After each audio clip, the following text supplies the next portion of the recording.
And now I asked at the beginning of the show if folks were seeing, if the economy appeared to be getting better, getting worse, or no change. And I had a lot of folks suggest that under Trump so far, the economy's actually gotten better for them. First of all, are you seeing any economic changes for yourself personally? Is the economy, at least in your own personal life, maybe getting better or kind of remaining at the same level? I think it has, to do with where you are. A Yeah. lot of it has to do with where you are. But I know that I live in Oklahoma, which is already a poverty state. So we're definitely seeing it here. We're definitely getting hit by it here. There is product missing from shelves. Prices jumped quite a bit. You got missing products already? Yes, you must have. You go to Walmart and find things that you need. So Give me, if you would, give me some example. Like what items, what type of staples that are coming up short? it's mostly food products. Um, I know, there's a lot of meat products missing right now. There is a lot of, there's actually a lot of junk food type stuff that's definitely missing. It's interesting you would say food because my last caller suggested that that's the thing that we won't be hurt with because he said we make our own food. But you're telling me in Oklahoma, you guys are already seeing a shortage in food. Yeah, I mean, we do, as far as crops, we do. But other than crops, yeah, we don't produce that much. So What about the notion that it'll only be short-term suffering? Because like my last caller suggested that it'll just be time for us to get our manufacturing online and we can show China and the rest of the world we can do this on our own. And as Riley McGuire in the comments says, now he says something a little bit different. He says mass domestic manufacturing is a pipe dream, which goes against what my last caller said. Do you believe that we can mass manufacture ourselves kind of off the grid internationally and do this on our own without China and Vietnam and all these countries? no, we have too high of a population for as small a country as we are. I know we are a big country, but we have a very large population and a lot of needs to be fulfilled. So definitely, I see it getting worse, a lot worse before it gets better, and it might be that way for quite a long time. Yet Trump's poll numbers, at least among MAGA, remain high. Why do you think that is? We're in a place where I don't think it matters what people have their ideas. People are pretty set on how they feel about him, and that goes for both sides. But when it comes to MAGA, I can never pronounce it right. They definitely have a very blind trust and loyalty to one man, which, in my opinion, is a huge problem right now. So, what are you saying that no matter what happens, they're going to still have trust in him that it'll get better no matter what? Absolutely. And we've seen it happen throughout history. We've seen Mussolini, we've seen Hitler, we've seen people like that where the population, they have so much blind trust in them that they'll do just about anything. I mean, even if it means doing things that are very immoral. Immoral as in what? Well, just, in Nazi Germany, there was a lot of immoral things. Wait a minute. You can okay because a lot of folks, particularly MAGA, find it insulting to even compare Trump to Adolf or anything like that. Now, Adolf obviously was taking the life of the Jewish population. You don't see MAGA supporting anything like that, do you? No. Okay. I'm not comparing Trump to Hitler. I'm just drawing comparisons between the morals of people. And honestly, people's morals are affected a lot by money, truthfully. Yeah, but if we're talking about empty storage shelves and you're talking about they have blind faith in them anyway, then they're not affected by money. See, that's something that confuses me too. I don't understand that. It's pretty wild. Yeah, you know what? I wanted to touch on Jeremy. Was that your last call? Yes. I wanted to touch on this really quick because I have a problem with this idea, and you typically hear from MAGA, that we are a rich country. So we can kind of bite the bullet in a way. The Right. problem I have with that is we are a rich country, but the American people are not rich. That wealth is owned by the top 1%. They're going to be fine. It's us that's going to feel it. Yeah. Well, he seems to think that even, well, I mean, in defense of Jeremy a little bit, I will say that even in America, the impoverished in America will still be considered middle class or even upper middle class in some other countries. So even though you're right, most of our wealth is owned by the top, the folks at the bottom are still wealthier in America than they are most places on earth. I can agree with that. Yeah, I do agree with that, but I don't agree that we are wealthy enough to take this sort of hit. And I do think that it's going to push us farther towards the bottom of the barrel. That makes sense. I don't think we're going to keep this status of our middle class. If you had to give your analysis, is this something that's temporary that maybe can come and go with the current president, or do you think some of this may be long term? As much as I hate to say it, I do think it'll be long term. I mean, these aren't relationships that you can just fix. So, I hear what you're saying, but I kind of wonder, particularly among our allies like Canada and Greenland and some of these other countries, I think that most of those countries know that a large amount of America, particularly the Democratic Party, are not a fan of what our country is doing right now. So I would assume that if we got a Democratic leadership and that person was very apologetic. Remember when Obama got elected, they said he was on an apology tour? Something like that. You think that might help? But it's going to take someone like Obama with fire that's willing to go and talk to these people. And from the crop we're picking from right now, I don't see that happening. To be honest with you, Democrats and Republicans aren't much different. They're really not. You don't think someone like Gavin Newsom or Gretchen Whitmer could go and talk to them from that level? Absolutely not.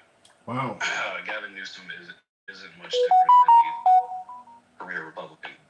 They're all the same, really, these days. AOC Bernie Sanders? AOC Bernie Sanders? Now that is one. Yeah, I could definitely see. Bernie's getting pretty old, and I'm not sure. Yeah.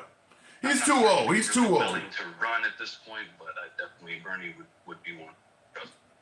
Yeah, he's too old. I just wanted to see where your mindset was on that. But I got to move it on. What is the name? Deep Blue, it says? Yeah, it's pronounced W, but yeah. Okay. All right. It works. First time talking? Yes, it is. Appreciate it. Well, thank you for coming through. Doors always open to you, man. Thank you. Have a good one. Yep. All right. Those lights up. Appreciate it. And by the way, yeah, he is correct. Tap the screen very low. I show the program some love, get the likes up. What we're talking about is the Trump economy. Now, we went into Abrego Garcia. we're not going to be really discussing that whole due process thing. Other than, I did play this clip, which will only last for a few seconds, just because it comes up so damn much in debates. And this is from Meet the Press today. It's only about 10 seconds long, but I really think this is something that needs to be played all over representatives social before media. being deported, and it's raising concerns about the issue of due process, that it's being violated. So let me ask you, is everyone on U.S. soil, citizens and non-citizens, entitled to due process? Yes, of course. That needs to be played all over social media. It just does, because I got so many folks that are suggesting that only citizens get due process. That needs to be played a lot. But before I continue on, I want you guys to hear something, because this is almost a sob story, and I'll tie it into future voting prospects and things like that. But I want you to hear this. Is stuck in limbo trying to get her real ID driver's license. The reason? She cannot prove that she was born in the United States. Good evening. I'm Jim Barry. And I'm Naja Sherman. Thank you for joining us. This all comes as the deadline to get the real ID change is approaching in just 2 weeks. CBS News Miami's Tanya Francois explains how state and federal lawmakers are stepping in to help. Tanya. That's right, Jim. Jeanette Gant Palmer was born at home in South Carolina during the Jim Crow era. A birth certificate was never issued, and without it, the DMV will not renew her license. Jeanette Gant Palmer was born in Aiken County, South Carolina, back in February of 1949. 76 years blessed. But this retired postal worker has called Miami home for 55 years. My car is paid for, my house is paid for, I'm going to drive. She's had several Florida driver's licenses in the past, showing us her latest two. On the day before her birthday, she went to renew it and hit a roadblock. After waiting 2 hours in the line, I said, I'd like to renew my driver's license. Okay, I don't want to play the whole thing, but you understand that she was born, and she was born during the Jim Crow South when you know they didn't go to hospitals. They were born in their own homes, and there was no birth certificate issued. And she goes on to state she's been trying to get a birth certificate for years, and because there is no official record of her being born, she has continued meeting roadblocks. Now, she's been driving clearly for decades, but because of the changes under the Trump administration, particularly going against the notion of giving illegal immigrants driver's licenses, proving citizenship is becoming more and more important in this country. Now, keep in mind, she's talking about a driver's license, but if she happened, I brought this up on my last live, if she happened to get on Royal Caribbean or Carnival Cruise or something, take a cruise, they wouldn't let her back in the country because she can't prove that she was born in America either. She would be up for, deportation. And with no country of origin, I guess they might entertain El Salvador for this old woman. But also, the Trump administration is also trying to require that you prove your citizenship when you vote as well. So by her not having that birth certificate, she's essentially losing rights. Oh no, we need this and we need that. For what? What reason? I never had it before. Gant Palmer needed her birth certificate or passport to prove her identity. It's part of the new Real ID program that takes effect next month. Gant Palmer has neither. She says she's been trying to get her birth certificate her whole life. Back in those days, we were born at home. You didn't know about going to no hospital. The lady came to your house to help your mom have the baby. For 42 years, she worked at the post office. That's just insane, but that's just somebody caught up in that. And also, too, as you heard, she can't fly, she can't drive, she can't vote, and she damn sure cannot lead a country safely at this point either. And who knows what else the Trump administration may start requiring citizenship for, but she's in limbo. She's actually in limbo. The idea that she worked for the post office for 40 years, we didn't have no illegal immigration problem back when she was born. This is something the Trump administration in particular, and she's in a conservative state, because if she was in a liberal state, this stuff would go away fast, but she's in a conservative state. To get ahead of hurting innocent people, they should just give her some shit. I mean, everybody knows this lady is not an illegal immigrant. The first judge she come before should just rubber stamp and give her a birth certificate. This is where the Trump administration, if anybody on the right sees this that has power, just to prevent more outrage, they should get ahead of this. They should just get ahead of the story, because what's happening to this lady is clearly wrong. She's not MS-13. She's not Trinde or Agua. She's none of that. She's an innocent person caught up in the new changes. But looking in the comments, I do want to make sure I didn't miss anything here. I kind of feel sorry for the lady, but moving on. Dead Cow, appreciate it. Shout out to you. Thank you very much. And I think that wasn't long ago. Yeah, Debo, it was not. Millions of Americans were not born in hospitals, may still aren't at you need. Okay, the last part of that, Larson, I don't get. May still aren't. All you need to do is report the birth. Well, the problem is, in that era, nowadays, yeah, if you have a child at home, you can call the hospital and report the birth and things like that. In that era, it was different. This lady was born probably in the late 40s and 50s. In Jim Crow South, things were a lot different in that era. So it's hard to speak, but we know that, like I said, nobody thinks that this woman is trying to illegally enter America. Give this lady a birth certificate. It's insane. Or just give her a damn driver's license. 1949 times were different in the South. Exactly my point. Continuing on with the program, though. Denkow, good evening. Welcome to the show. Yes, they would if it's closed loop cruise. No, they won't. You got to be able to prove when you go on a closed loop cruise, you got to have a birth certificate. I've done it. I have to bring a birth certificate. So she would not be allowed back in America. Denkel, good evening. Good evening. Good evening. Can you imagine being caught up in some shit like this? I definitely can because I've had relatives who were raised during those eras where like everything we think is normal to us, it wasn't to them. No. The way they were born and the way they lived and they never had to do those things. People might say, "Oh, that's silly. They can just go down here and do this and do that." It's not that simple. That's privilege. When people say that and don't know the origin of what it really was like for these people, and it could be somebody black said it too, but that's privilege. You are not going through this, and you just assume everybody else's life is easy as yours. That's privilege. Right. The hospitals, all of that stuff was different back then. Like, yeah.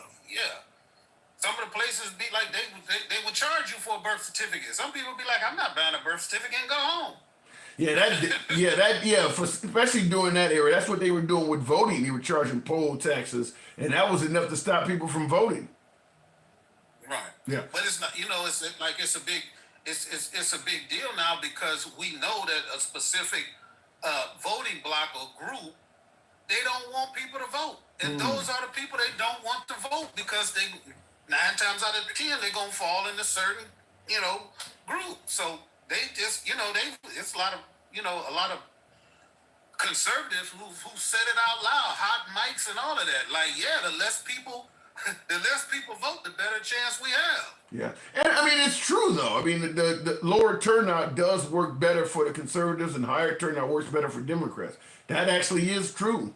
But the idea that this woman worked for the post office for 40 years and shit like that, and she's been trying to get a birth certificate her whole life, and she said, I mean, like, the first judge that encounters her, but like you rightfully point out, not wanting people to vote is what's going to make them hesitant to just rubber stamp and get this lady a birth certificate. I mean, she probably won't be on Earth no more than 10 years or so. Just get a lady a damn birth certificate, because this is not... They will go to the... Go ahead. They'll go to the mat to prevent her from getting one.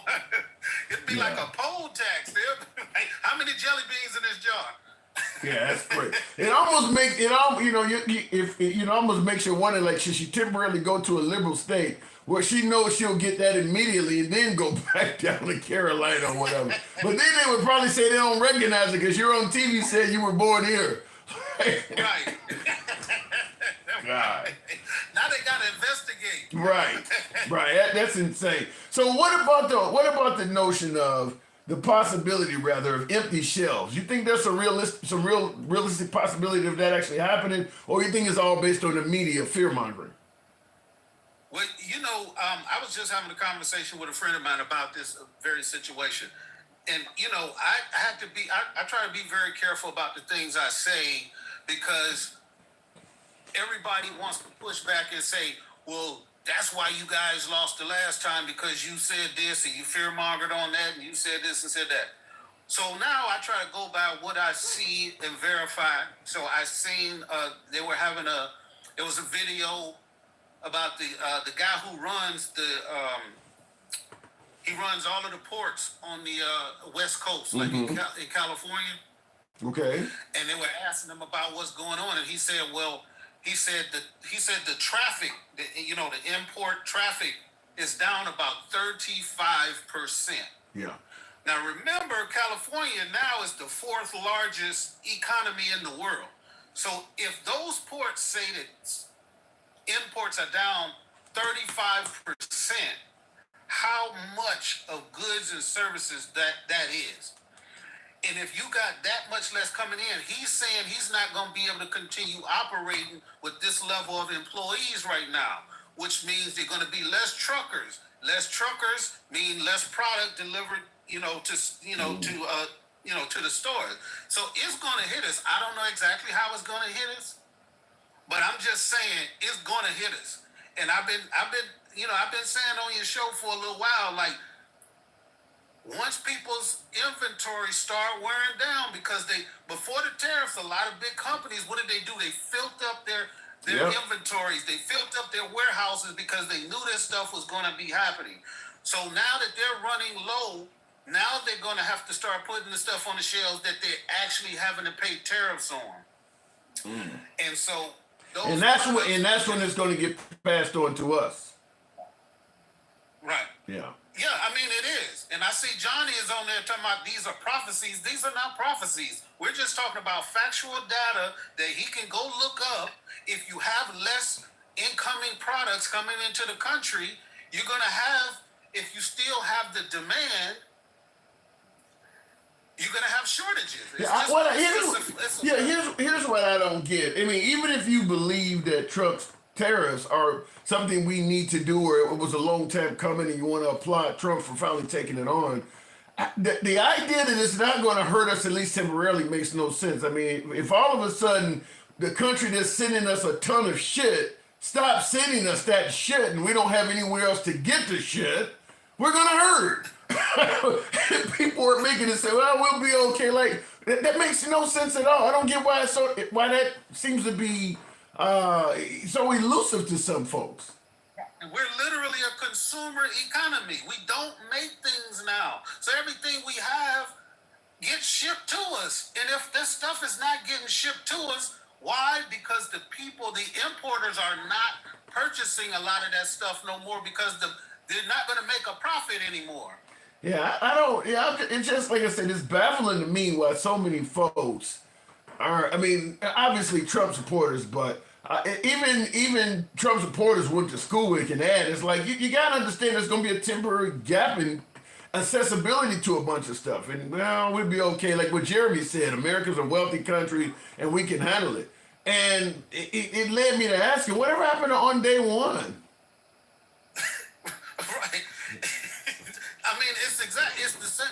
Like, I don't understand, like, how we could be having a conversation about factual things that are happening in the country and what the results are. We've seen what happened when we had a supply and demand differential after COVID. We seen, a matter of fact, at the beginning of COVID, there was such a demand for all of this stuff because everybody knew they were going to be at home. So what happened? We missed toilet paper on the shelves, or water, or milk, or bread. That's simple, like, supply side economics, but he gets on here and says, "Oh, you guys are, you're what do they call the word when you're fear mongering? You guys are." Well, and I'm getting folks in the comments like Timothy Richner said, "I'm not seeing shortages anywhere." Exactly. Yeah. Did he just hear me say what we were talking about, the inventories, and now we're talking about the shortage of incoming product into the country?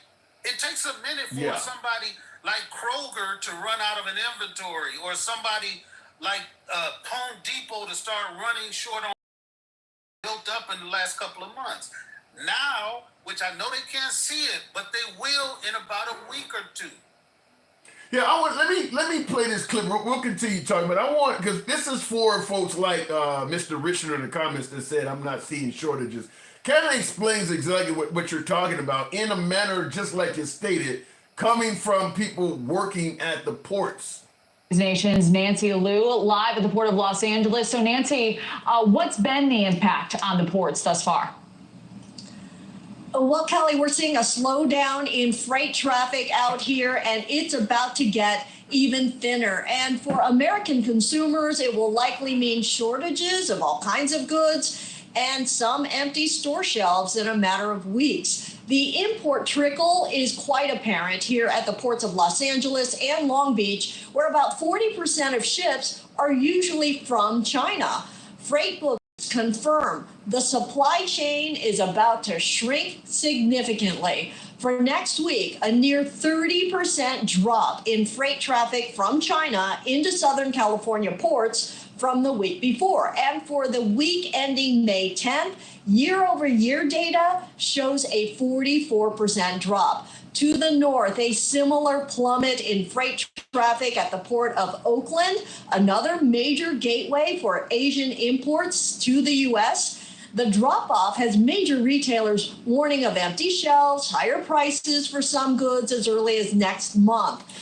I mean, it literally is exactly what you stated coming from a news media. But she basically said the same thing you're saying, is that it's going to first result in less freight, then it's going to end up stored, but she literally said it in the same sequential order that you did. But he's stating, well, I don't see it right now, so I don't see nothing to worry about.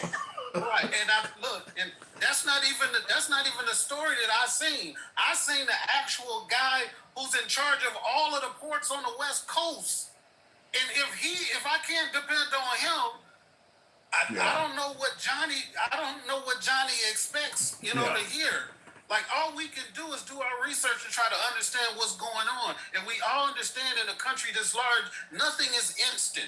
Just because Trump put the tariffs on 2 weeks ago doesn't mean all of a sudden, as soon as he does, it's going to take time for people to run through their inventory, because they know, a lot of the importers know that the tariffs are so high that they're not going to even purchase the stuff. A lot of those ships are still out in the bay because the people in the country are like, why would I buy something I used to sell for $1 that I got to sell for $2 now? People are not going to buy it. Why would I fill up my inventory with $2, $2 goods that I know won't sell? Yeah.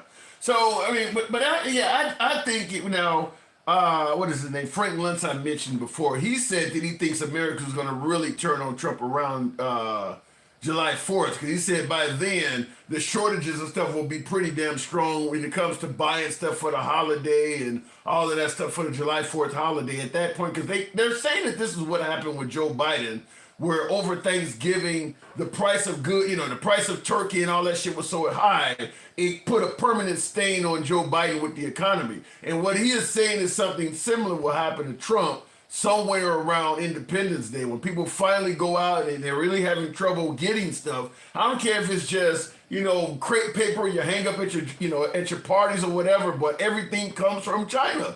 And if all of this shit is hard to get, people are going to finally start blaming Trump. But I don't know. It seems like people are riding the Trump train no matter what.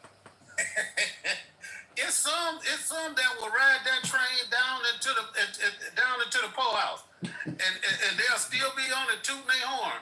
But look, it's only so much any of us can do about it anyway. I'm just here talking about factual information. Like I said, look, I'm gonna be hurt.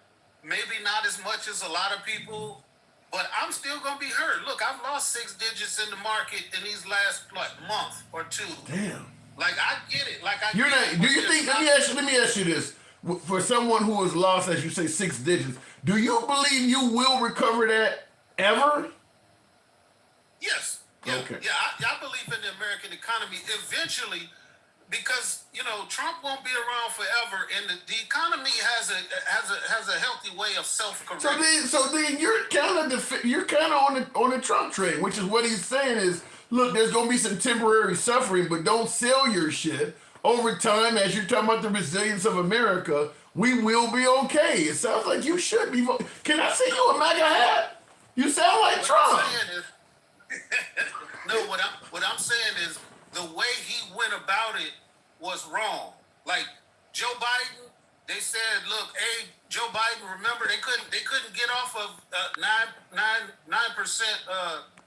inflation. Remember, they couldn't get away from that. Okay. Even though the inflation that went down to 3%, they were still saying, "What's up with that inflation?" Like, the economy is gonna ultimately self-correct. But I'm saying that this right now is all self-imposed pain. It's self-imposed. It's self-imposed. But if the economy corrects to the point where you get all your money back, and now you've gotten all your money back while Trump's tariffs and things like that are on, it sounds like Trump may go down in history as a pretty good president. Well, I would say that if the majority of people in this country were in my financial situation, if I can afford to lose 6 digits, and I know... But you're not losing it. You're not losing it. You're going to get it back. That's right. But the people who are not in a financial situation like me, they're not going to get anything back because they ain't got shit right now. Okay. I get what you're saying. Because they don't have an interest in the stock market. They don't have Bitcoin. They don't have 401ks, or they don't have all of the investment vehicles that I have. So a regular Joe Schmo that's working a 9 to 5, if he fucking loses his job in the next couple of months, and I make my money back in the next year or so, he's not going to be comforted. I'm just saying, don't use my position to be like, well, then he's right, because that's saying I would never say that the American economy would never come back. I'm saying I know in the long run that it will come back. Okay, but think about what you're saying. Okay, so the people who are not financially in your position, they will be hurt. But many of those folks who are saying, look, temporary suffering, I'm riding with Trump, are going to say that even if it hurts me, I'm going to ride with Trump because down the line, what he is doing is in the best interest of my children, my grandchildren, and future generations. Because what you're saying, if it comes back for you, then future generations who are just starting off, they will be starting off in a better predicament because of Trump. So it does sound like what you're stating is making it sound like Trump is doing a really good job. I guess I should have stated my opinion from a situation where I'm out here and I'm working and I make 60 or 70 grand a year and I'm working, and then the tariff somehow short out the warehouse that I work in, and now I'm laid the fuck off, and now I can't pay for my house or my car gets repossessed. I can't pay for my kids to go to school. My house gets repossessed. Now I'm out here living. Yeah, but I get all of that. But what you're basically saying, if things go the way you're saying, where the economy bounces back and things like that, that means Trump's tariffs are going to hurt one generation, but the subsequent generation after that is going to be in a far better predicament than, say, you and I were born into. Because they're going to be born into a generation where now all of American manufacturing, or most of it, is back. The stock market has recovered. These people ain't lost nothing because they're just coming up new. And they're coming up in a much better world because of Trump. Well, I'll give you one thing to kind of dispel all of that stuff. Eventually, what he's doing right now will not equal to what he said it's going to equal to. Average, normal American families out here working working retail, working in these factories, those jobs are never, ever coming back. All right. So those people will be hurt permanently. What's going to cause the stock? You feel confident you're going to get your 6 digits back. What's going to cause that to happen? The types of investment vehicles I'm in, like I have a financial advisor who has me in certain types of investments that are going to make money no matter what. And that in the process of helping you make your money back, does that not equate to jobs and things like that being created in America? No, a lot of stuff is going into AI, it's going into robotics. It's not going into building a manufacturing plant and making a lot of money. It's going into these data centers. It's going into a lot of stuff that doesn't equate to what the average American out here, wanting the American dream is going after right now. So, but do you see, based on what you're saying, if you believe you're going to recoup your losses, you don't see what Trump has done causing permanent damage to America, though, do you? Yes, it is. But America is not directly attached to the stock market in certain investment vehicles. There's rich people that in certain investments that yes, it might dip down some, but it's gonna, they're gonna be all right. Trust me. All of those people. I think you might be, listen, I think you might be being a bit optimistic because you want your money back. I understand that, but it's almost like you're describing all the damage and rubble around, but you're like, but I'm going to survive. It sounds like you might be being optimistic about your own picture. I mean, yes, I'm optimistic because I understand the position that I'm in. But that don't mean when I have a conversation with somebody about what's going to happen to the rest of the country, that doesn't mean that they're going to be hurt a lot more. That's the thing I've been telling you the whole time. Like, yeah, I'm going to be hurt, but not as much as the vast majority of the people that are probably on this. I totally agree with that. I'm just simply saying you believe you will recoup all your losses, though. And you're in my age bracket. So you believe, I mean, because a lot of folks that are suggesting that if I'm about to retire in the next 10 years, I'm going to retire poorer because of him. You're making it sound like, no, I won't. Just ride it out. I'll be okay. Right, but another thing is I'm on a fixed income. I don't work. So my stuff is all in investment, in pension, in retirement, in disability. So yeah, my money's gonna come either way. I'm gonna eventually, because I'm still plowing money into the market as I'm losing because I'm dollar cost averaging. So if the market comes back just a little bit, then I can recoup a lot of what I consider losses. They're not losses until they're unrealized losses until you sell. Right. Yeah. Right. All right. Well, That's all I'm saying. I'm hoping and wishing, thoughts and prayers, man. I gotta move it on though. But either way, even if it doesn't come back, I'm gonna be okay. I'm an empty nester. Kids all up in college and doing what they do. But we need to go ahead in these midterms, and we need to take back the House and the Senate. I would hope that we would have a majority proof, a veto. Then he's going to get it. If we have all of that shit, Trump ain't going to finish this term. They're going to impeach him and get him out of there. Exactly. That's my goal.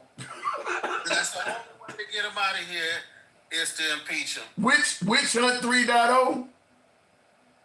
I'm not gonna call it that. But I'm just putting planting a little seed into the people's heads that's on the live that we need to have an ultimate goal. One is to win both the House and Senate and make him a lame duck. And hopefully, if the economy is bad enough, you could probably have a lot of these senators losing their positions who have die-heartedly supported Trump. So we'll see. Fair enough. And make sure you send this broad a birth certificate so she can vote with you. I gotta go. All right. Catch you later. All right, moving on with the program. Day one was Back to the Future. Goodbye, Ghost, says Major Boo. Yeah, day one. If it's one thing we can say about Trump, that day one stuff does not seem like it's going to pan out. Sid, thank you for the super chat. Says Benjamin Netanyahu is the president. I've heard a lot of people say that because we seem to be on board with the Israelis no matter what, which the Jewish people. But he's saying that Benjamin Netanyahu is the president of the United States. He is now bending over Trump and not using baby oil. No Diddy, of course. Wow. Well, I'll tell you, there's a lot of folks that do believe that because we do seem to be giving Israel kind of a blank check to make whatever decisions they want. Now they have money, so we're not giving them. I don't think we're giving them anything for free, but we'll sell them anything they want, and they can do anything they want with it. I mean, up to and including war crimes. And look, I'm not going to defend Hamas or October 7th by any stretch of the imagination. That shit was as wrong as the days are long. But what's going on now? There's no way in hell that can be justified as self-defense. Every day you're hearing Palestinians losing their lives. I haven't heard of any Israeli target being attacked, or they're just striking. They're just over in Gaza, just blowing up rubble. I mean, so yeah, it is gotten into the point where it's war crimes being committed. Holding up food shipments and shit like that, blowing up hospitals and stuff like that. Yeah, it is war crimes, but America seems to be on board with Israel no matter what goes on. Tap the screen. A lot of lazy thumbs in here. Get your boy up to 40,000. I mean, if I can take the next caller, but get your boy up to 40,000 so I can do that. Tap the screen. A good minute to tap and smash that like button if you are on YouTube. Free Palestine of Hamas fucking dumb. Well, the problem, Paul, is the people... The folks that are in Palestine that are causing the pain for the Palestinians have the weapons. The Palestinian citizens at this point are just looking to find food. They're not in position to take on Hamas. And even if they were able to take out Hamas, there is no reason at all to believe that once Hamas is gone, the Israelis are going to treat them any better. There's no reason at all because the Israelis are willing to starve them to death. So at this point, taking out Hamas probably would put them in worse danger than anything Hamas is putting them in. But it would make no sense at this point. But I wanted you guys to hear another clip while you're trying to get your boy up to 40,000 so I can take the next caller. This is something similar to what me and my last caller was talking about. I do want you to hear this because this is in regards to an example regarding small business. Tariff imported goods. He worried about how it would impact his own thriving specialty pet gear business. I did an analysis and realized that would pretty much put us out of business. O'Brien is the founder of Baydog in Maryland, whose signature products, dog harnesses and life jackets, are made overseas, which would mean Trump's tariffs raise the cost of all his products. So O'Brien figured he would get ahead of it just in case. We borrowed as much money as we could. We accelerated all of our production runs, and we brought as much inventory, almost a year's worth of inventory, into the country before the tariffs took effect. Now, real quick before I continue on, now he went out and started hoarding shit. I mean, he purchased a bunch of inventory, which means that he's taking a gamble now because he's buying stuff not necessarily based on what's selling and what's not selling. He's just buying as much as he can to prevent from having to pay more for it once Trump's tariffs hit. But I want you to hear the second half of that. The country before the tariffs took effect. Inventory like this, 132,000 harnesses, leashes, and life jackets lining this warehouse floor to ceiling. Goods ready to hit retail stores where consumers can still pay their normal prices. But the problem now, O'Brien ordered products for the fall as well.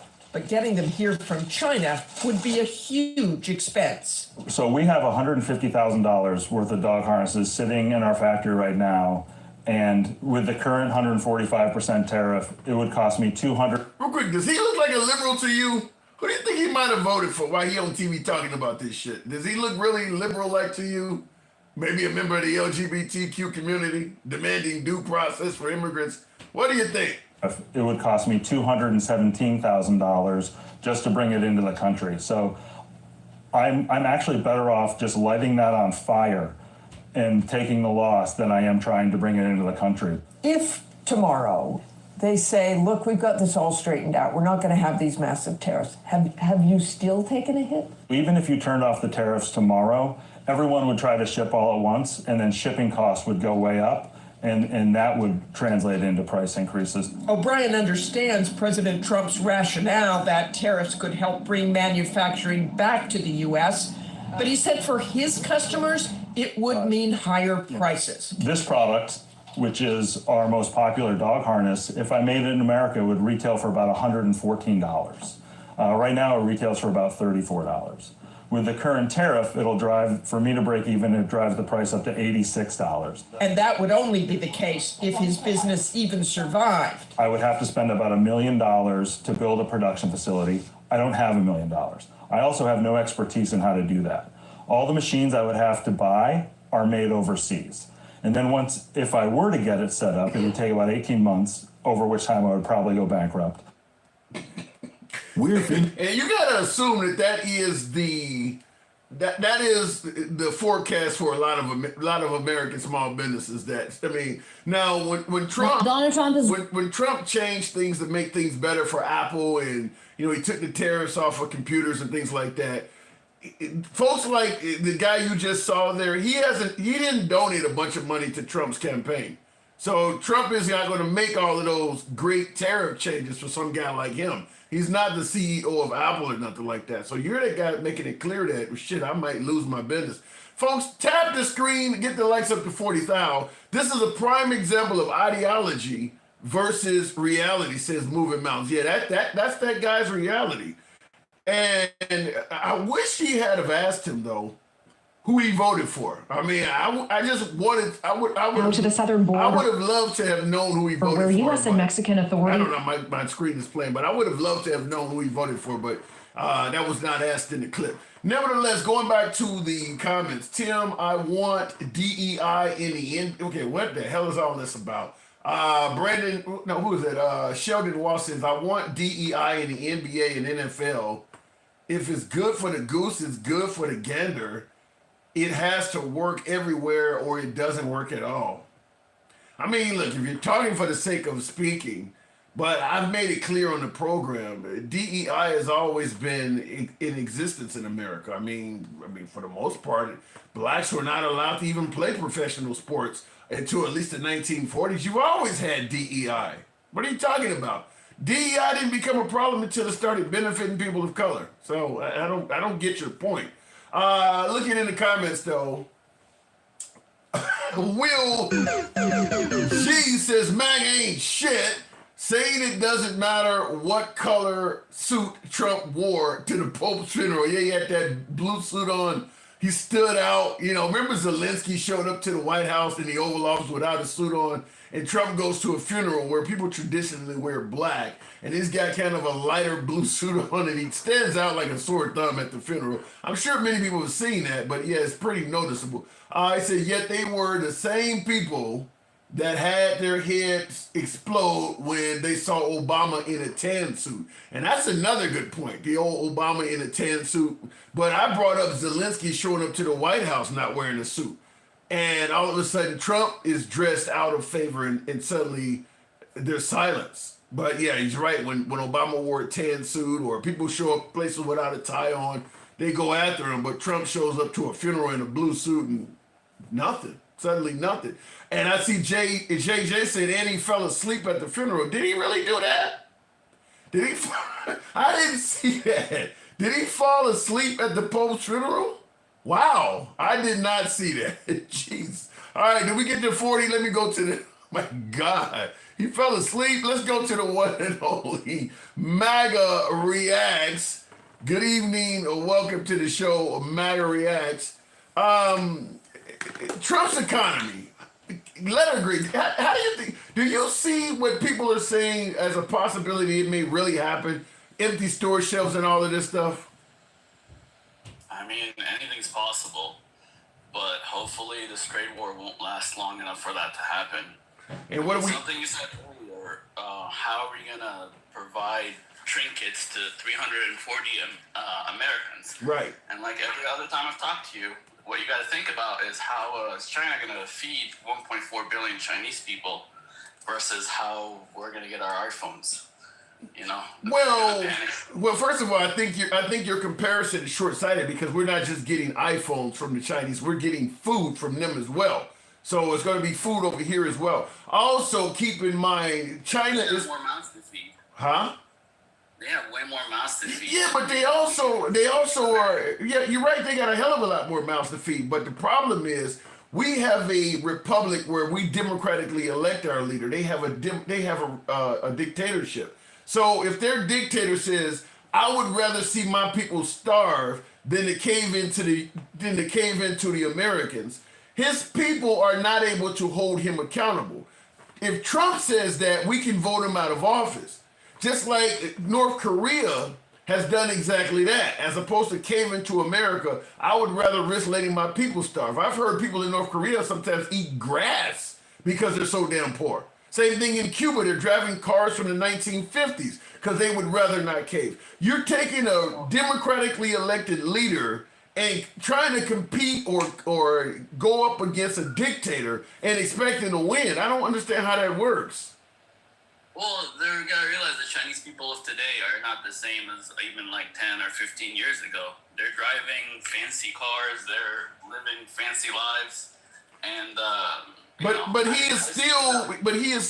they still have a dictatorship there. The dictator just lets you drive a little bit fancier shit, just like in Saudi Arabia. Some of them countries. No matter what government you have, if the people are unhappy, you're not gonna control 1.4 billion people who are unhappy. I don't care what kind of government you have.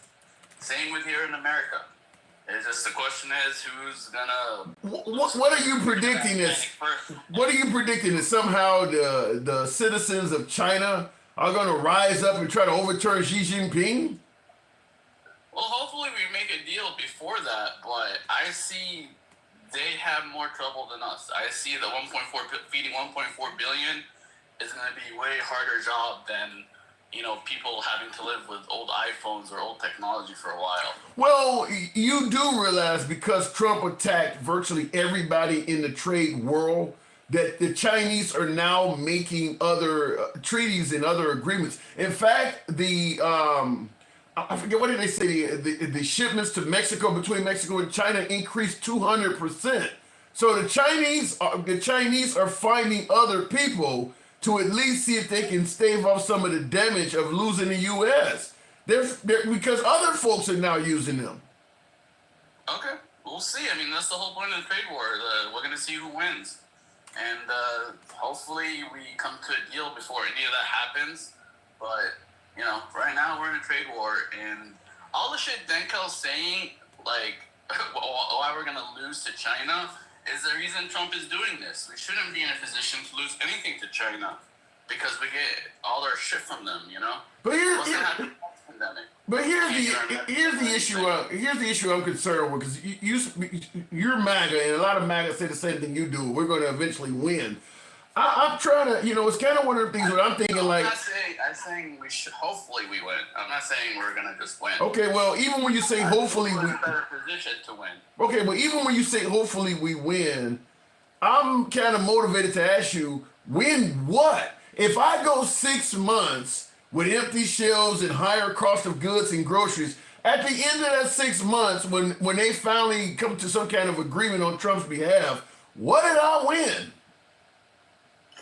Well, you're going to win China agreeing to pay our tariffs and not charging us tariffs when we sell to China, or at least equalizing tariffs where each side pays 10% to sell to the other side. But I'm still asking you, but as a citizen... Zero, and when we sell to them, we pay, I don't know the percentage, I'm sure it's like high.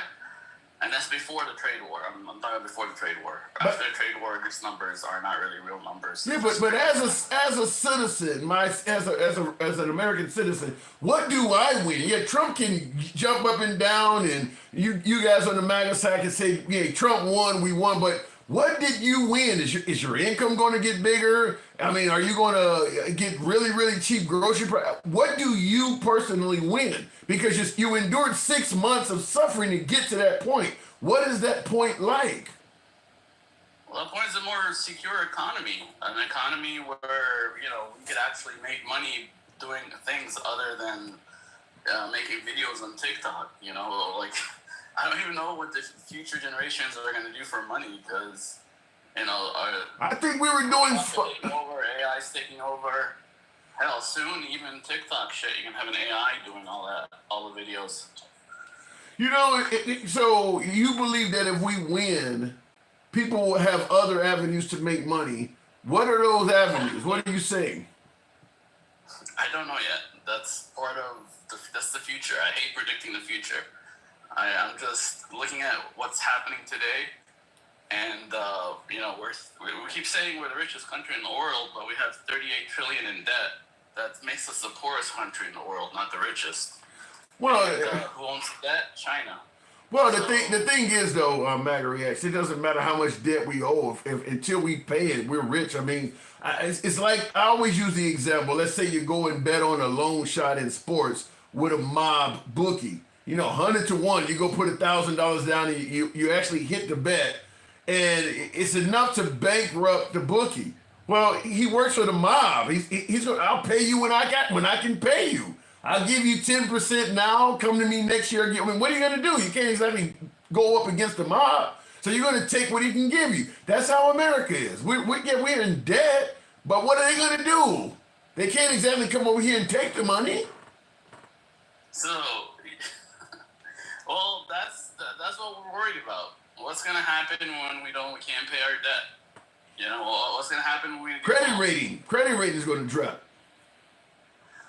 And not even that. Like, this whole world is dependent on, like, how secure America is and America providing security for it with our army and military. Like, money is fucking, like, a game in a way. And if we don't keep the game going and the game collapses, the whole world's economy will collapse if what you say happens. Yeah, you know what I think, and you can correct me on this, but I think that as opposed to attacking every nation on earth and saying that you're all taking advantage of us, what Trump should have done is started talking in private to maybe the head of Apple or the head of Nike or some of these companies that do have manufacturing in these other countries and just made a private deal with them to slowly start bringing things back. Okay, then you could have went on television and said, you know, Nike has decided to bring all of their manufacturing back to America. It's going to create tens of thousands of jobs. Didn't have to tell anything about how the sausage is made. And he would not have insulted China on worldwide television. Inviting all of this tariff war and going after all the countries. That's what he did last time. And what happened? A pandemic hit and everything got screwed because all our supplies were coming from China. Well, we didn't take all. Here's the point. We didn't take all of our manufacturing to China overnight. You can't get it all back overnight. I agree with that too. Yeah, and in the notion that you would get on television and insult the whole world simultaneously, do you really think that that was a good thing to do? No, I've already told you several times that I would have handled it a little better. Or, you know, I don't even think he regrets it at this point. Yeah, he should have stuck to just fucking with China and not with Canada and these other places. Yeah, fair enough. Because I would say this. A lot of folks, maybe around the world even, may agree that the Chinese, you know, they play games with devaluing their currency and maybe their tariffs are unfair. But when you attack everybody, you now don't even have any allies in the game. Whereas if he had only isolated China, he wouldn't have all these other countries trying to make backdoor deals with China. I mean, we literally got a bunch of enemies out there now because of the way he did this. That's not true, because he didn't actually attack anyone. You know, this is just verbal shit. Like, Well, what? We never allies in the first place. When first of all, calling Canada the 51st state, they've made it clear that's incredibly insulting to them. And calling their prime minister governor, that Greenland is incredibly insulted by what happened. So is Panama. Yeah, he hasn't talked to. I mean, he's holding up this board of tariffs, and you're tariffing countries that have no citizens on them, and accusing everybody of taking advantage of you. You don't see no insults in that? You gotta realize China has done 10 times worse throughout the last 20 or 30 years. That's not defending Trump, though. That's to become their BFFs. They're setting up themselves for way worse failures dealing with them. I think China's gonna play nice with them. I'm not defending China. Let's make it clear. What I'm saying is, if Trump had isolated and would only... You're saying they're going to abandon us for China. Isn't that what you're saying? I'm saying that because Trump attacked everybody simultaneously, he's not likely to get any sympathy from some of our allies if he only starts talking about China now, because he insulted so many damn people. Okay, but China's also the problem for them too. It's not just us. So hopefully they, in the end, take our side, because we will treat, no matter what, even with Trump's shit talking, we will always treat them better than China will. I don't know. When you're willing to stand by and let Russia take over the Ukraine and blame Ukraine for starting a war, I don't know about that anymore, because he insulted them outside of the tariff wars. He's insulting them in other ways too. I mean, that's a whole different argument. He's trying to find peace there, and like that. We don't. I mean, the other big problem is, you know, Denkel's comparing, you know, all this shit to the 2.5 years of inflation we got with Biden. It's been 2.5 weeks, not 2.5 years. Then the tariffs were announced 3.5 weeks ago, and they've only really been in effect sort of 2.5 weeks, not even. And you know, a big problem, the reason we're all like stressed out and feeling that the economy's slowing down is Denkel and his friends and the media's fear-mongering. They're saying, you know, that the economy's gonna go to shit. The economy's gonna go to shit. I mean, they keep saying it. When it finally happens in like 2 years, maybe they'll be right, but it hasn't happened yet. So what about the notion that they're claiming that we're going to be having empty shelves in a few weeks? I mean, you got guys that just said they bought a year's worth of supply, yet we're gonna have an empty shell in 2 weeks. You think? I mean, if our economy is that fucking weak, then we got bigger problems than tariffs. You think every store, every dollar? Hold on, within a year. You think every store, every Dollar Tree that people shop at is all went out and bought a year worth of inventory? No, I don't think that so either. But still, like, if our infrastructure, if our supply lines are that bad, where we can't go like a month without with them being interrupted, we're fucked. We should have a nice supply line where we, like, say we go to war tomorrow and we can't get our supplies. You know, we're gonna last 2 weeks and then. Well, but here's the problem though. Let's say, for instance, what you said is true. Let's say our economy is strong enough that we can go 2 months or so without any supplies coming in. But everybody knows that at the end of those 2 months, things are going to be drying up. What that is going to do is invite people like you and me to go to Sam's Club or Costco and buy every damn thing on the shelf, so that normal supply that would have lasted 2 months now may last 3 weeks. Because just like during COVID, when people were buying toilet paper and they had to tell them there is no supply problem, stop buying the shit up because they were taking it all off the shelves. If people know that at the end of the rainbow is going to be empty shelves, they're going to buy that stuff now. So even though you're talking about 2 or 3 months of that, and the fact that people like Denko and the media are saying that, they're causing the problem that they're predicting. What should the media say? That we're negotiating the tariffs and actually tell us what. How do they know? When Trump is. I would like to know how much supply we have. Wait a minute. You said the media should say we're negotiating tariffs. If Trump is not showing any evidence that we're actually negotiating anything, and the leader of China or the leadership in China is coming forward and saying we're not even talking to the United States, why the hell would the media go on TV and say that? Okay, they can say whatever they want to say, just don't cause panic. Let the man do his job, and don't help China win the war by causing panic in America. So should they not tell the supply lines are shit? How about you tell us how much supplies we have so we actually know? Okay. Tell us how much toilet paper we have and how long it'll last if we get no more toilet paper from China. How about that? How much toilet paper do we have? I think what you're suggesting they do is paint a rosy picture to prevent people from getting scared. Even though if you know that 30-40% of freight coming to America has dropped, are you suggesting the media shouldn't tell people that? They should, but they should also tell us how much supply we have. Okay, our freight has dropped. What does that actually mean? How long is the current supply going to last? How long is the current supply? And tell us both sides of it. Don't just tell us that freight went down. How can they know that? How can they know how long the supply? That freight went down.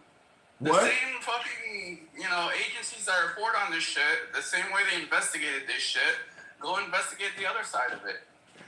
Tell me how much supply. I think what you're suggesting. Also, this shows how prepared we are. If China invades Taiwan tomorrow and we go to war, we're gonna be just as fucked, even more fucked, because we don't have any, home factories to take care of this shit. So if they come out and show you that we got enough supply to last 3 months, what good would that do? Well, then we have a reason to panic. But I'm hoping we have more than that. I'm hoping we have at least a year's supply. You really believe that? You really believe a nation of 350 million people have a year worth of shit laying around in reserve? You really believe that? Did you not see what happened during the pandemic? That's my point. We haven't learned from the pandemic, and that's what Trump's trying to fix. Well, he was the guy in charge when the pandemic happened. And build up our strategic reserves of things. He was the guy in charge when the pandemic happened. Have you heard him talking about stocking up on shit? That's the whole point of this, to take the supply away from China and have it locally, so we're more. I think you're really giving Trump some blind faith. I think you know that based on the pandemic, we don't have a lengthy supply left. If all of a sudden the amount of freight coming in this country drops, and you admit we haven't changed from the pandemic, you haven't heard anything. So you see what happened during the pandemic, how quick shit went. We had enough supplies until Biden took over, and then I don't know about these other places, but I saw no shortages until a year, 8 months into Biden. I had no shortages during Trump whatsoever. I had all the fucking masks, all the toilet paper, all the paper towels I could fucking need and more. I don't think it was like that. I had no shortages until like 8 months to a year into Biden, and that's when the inflation. Yeah, started but hitting. MAGA, during the pandemic, people were not going outside and actually using shit. Now we're free to use shit. So the pandemic showed us how long our supply was. And you're talking about a time when people weren't able to really go out and buy and travel and go to restaurants and go to movie theaters and use shit. Now people can actually use shit. You think that supply gonna last that long? Oh, that's the question I like to answer. I would actually like the government or the media or someone to actually answer how long our supplies, like how much supplies we have and how long will last if like there's a war with China tomorrow, like they invade Taiwan or whatever happens. Well, when Trump is saying he's been negotiating deals with 200 countries and he won't even show you evidence of one, he's not going to tell you how long the supply line is. Negotiations work because every time you reveal negotiations or battle plans, it's only going to hurt you. I mean, and it's not that I have blind faith in him. I've counted him out one too many times, and every time he's come back with a vengeance. All right, fair enough. I mean, it's not like I said. I don't have blind faith. I don't even like the current state of things because my business has been hurt more than Denkel's. Luckily, my stocks have not been hurt at all. I had money in stocks that haven't gone up and haven't gone down, but my income has gone down because everything I do is elective. So. Yeah, so I am hurting, and I'm not liking this, but. But this is what you voted for, right? Yes and no. I mean, it is what I voted for. I hoped he did it better, and I still hope it's only going to be like a month. If you could go back, and I hate that I'm fixing my mouth to ask because I think I know the answer, but I'm gonna ask you anyway. If you could go back and get President Kamala Harris or President Biden with none of this happening, where your business will still be flourishing, hopefully, would you have changed your vote? No, because my business wasn't flourishing under them either. I mean, you guys act like things got worse under Trump. You know why it's taking him so long to lose his favorability and shit? Because things were just as bad and even worse under Biden. 145% tariffs? 2.5 weeks under Trump. 145% tariffs were just as bad under Biden? Not the tariffs, but the inflation. Empty shelves? In fact, our dollar should be getting a little stronger. I'm not 100% sure. Don't quote me on that. You wrong. I mean, you're talking about 145% tariffs and the potential of empty shelves and 40% of the freight not coming in this country. It wasn't that bad under Biden. You're talking about paying a little bit more for eggs, but damn, it wasn't that bad. I gotta move it on though. It was that bad because that 10% inflation caused the same effects or even worse.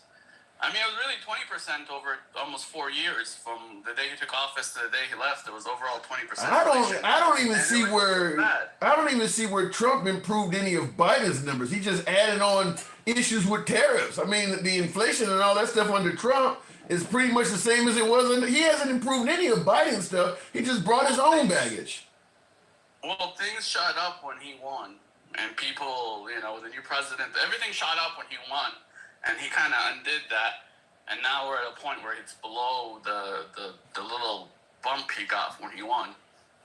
Because the stock market, everything went up under him. And one last thing I want to say, like, the other thing is, there's like a huge difference between like people's normal income and people's stock money, because the money in the stock market is mostly extra income that people don't use until they retire. So the stock market going down isn't going to affect people as quickly as their actual like salary going down. And I don't think I got a difference of opinion on it, but I do got to move it on. MAGA Reacts as always. Thank you. Okay. Pleasure. All right. In the pushback, when he said that stock is extra money and it's not going to affect people, I disagree because a lot of them folks, whereas you got a business and how your portfolio is performing may make you invest in your business and hire more people and things like that. I do believe if the wealthy starts hurting, they're going to pass that pain on to the folks under them. So I don't tend to believe if the stock market fails, the regular folks aren't going to feel it. Also, if you're doing well in the stock market, Maybe you go out and buy another car, or maybe you go out and get your kitchen remodeled, or maybe you go out and take a vacation. All of that is provided to you through employment of you and I. People work on those vacation sites. People are going to come to your house and redo your kitchen for you. They're losing jobs. All of that's involved in your stock. I don't know if I agree with what he said there. If that's true, why Democrats are always going after the rich, Tim? Because they want them to pay their fair share. They want them to pay more in taxes. That's where the Democrats go after the rich. Majin Boo says the difference between MAGA Reacts, my last caller, by the way, and then Dencal, the caller before him, he says is Dencal is a black man, and MAGA Reacts is white. By the way, MAGA Reacts is Egyptian, but we'll leave it at that. But he says MAGA Reacts is white. MAGA Reacts is living in Pleasantville. Everything is hunky-dory. Well, just to push back, Dencal was talking about he lost 6 figures. So Dencal doesn't sound like he's living like the typical African-American either. So there is some pushback to that. Will G says people will be screwed because they took MAGA's advice. Trump coming back with a vengeance was all staged with him, taking people's kindness for weakness, thinking he wasn't that bad, but now it's a mess. I got a few folks. I've had one of my followers. She wrote me and said she voted for Trump all 3 times, and she did state that Trump 2.0. She said that the first Trump was chill, good economy. She liked Trump. She voted for him again in 2020. Obviously, he lost, but voted for him again in 2024. And she refers to him now as unhinged. She's not happy with what's going on now. I posted a video on the page, but she said he's unhinged now. And I kind of think it's kind of what Will G has said. Trump coming back with a vengeance was all staged with him, taking people's kindness for weakness. And I think that I had so many folks, because Trump stated to Sean Hannity that he was not going to, a dictator on day one, but it was a joke, and he was not going to be a president for vengeance. He wasn't going to have time to be taking revenge on people. That's what he said. And a lot of Trump supporters believe that. But now that he's in office, just about all of his adversaries have received some type of counterattack from him. Everything from law firms to colleges, you name it. He's attacked some of everybody. So the idea that he wasn't going to be a vengeful president, I don't have any better way to sugarcoat this than to say that was a lie. He is vengeful. And if you're MAGA, you like that. If you're MAGA, you believe that so many people went after Trump that you're kind of happy he's going back after some of them. Fair enough. But he is going after them. So the idea of him saying he was not going to be a vengeful president, he lied about that. Tap the screen, get the likes up to 50,000. Johnny 11 says no one is above the law. Well, if they gave Trump immunity, he is. He is. Our allies have already made deals with China, says Dennis Calhoun. Yeah, some of them have. Like I said, the shipments to Mexico are up 200%. Chinese shipments to Mexico are up 200%. So they are making backdoor deals with other countries. And that's also happening in regards to military as well. With our stance on getting out of NATO and threatening to get out of NATO or disband NATO or take a back seat in NATO, take over Greenland, let Russia kind of have its way with the Ukraine. A lot of our allies are making backdoor military deals as well. Because France has openly stated that they may consider sharing their nuclear technology with other NATO member countries. So it could end up being a lot of Europe having nuclear weapons because America has taken a back seat. And once they get nuclear weapons, a lot of those countries are going to become far more powerful, and the United States being the leader will probably cease to exist because they don't have to listen as much anymore because they're not militarily dependent on the U.S. I know we wanted these countries to step up their military budget, but we're not looking at the consequences if they do.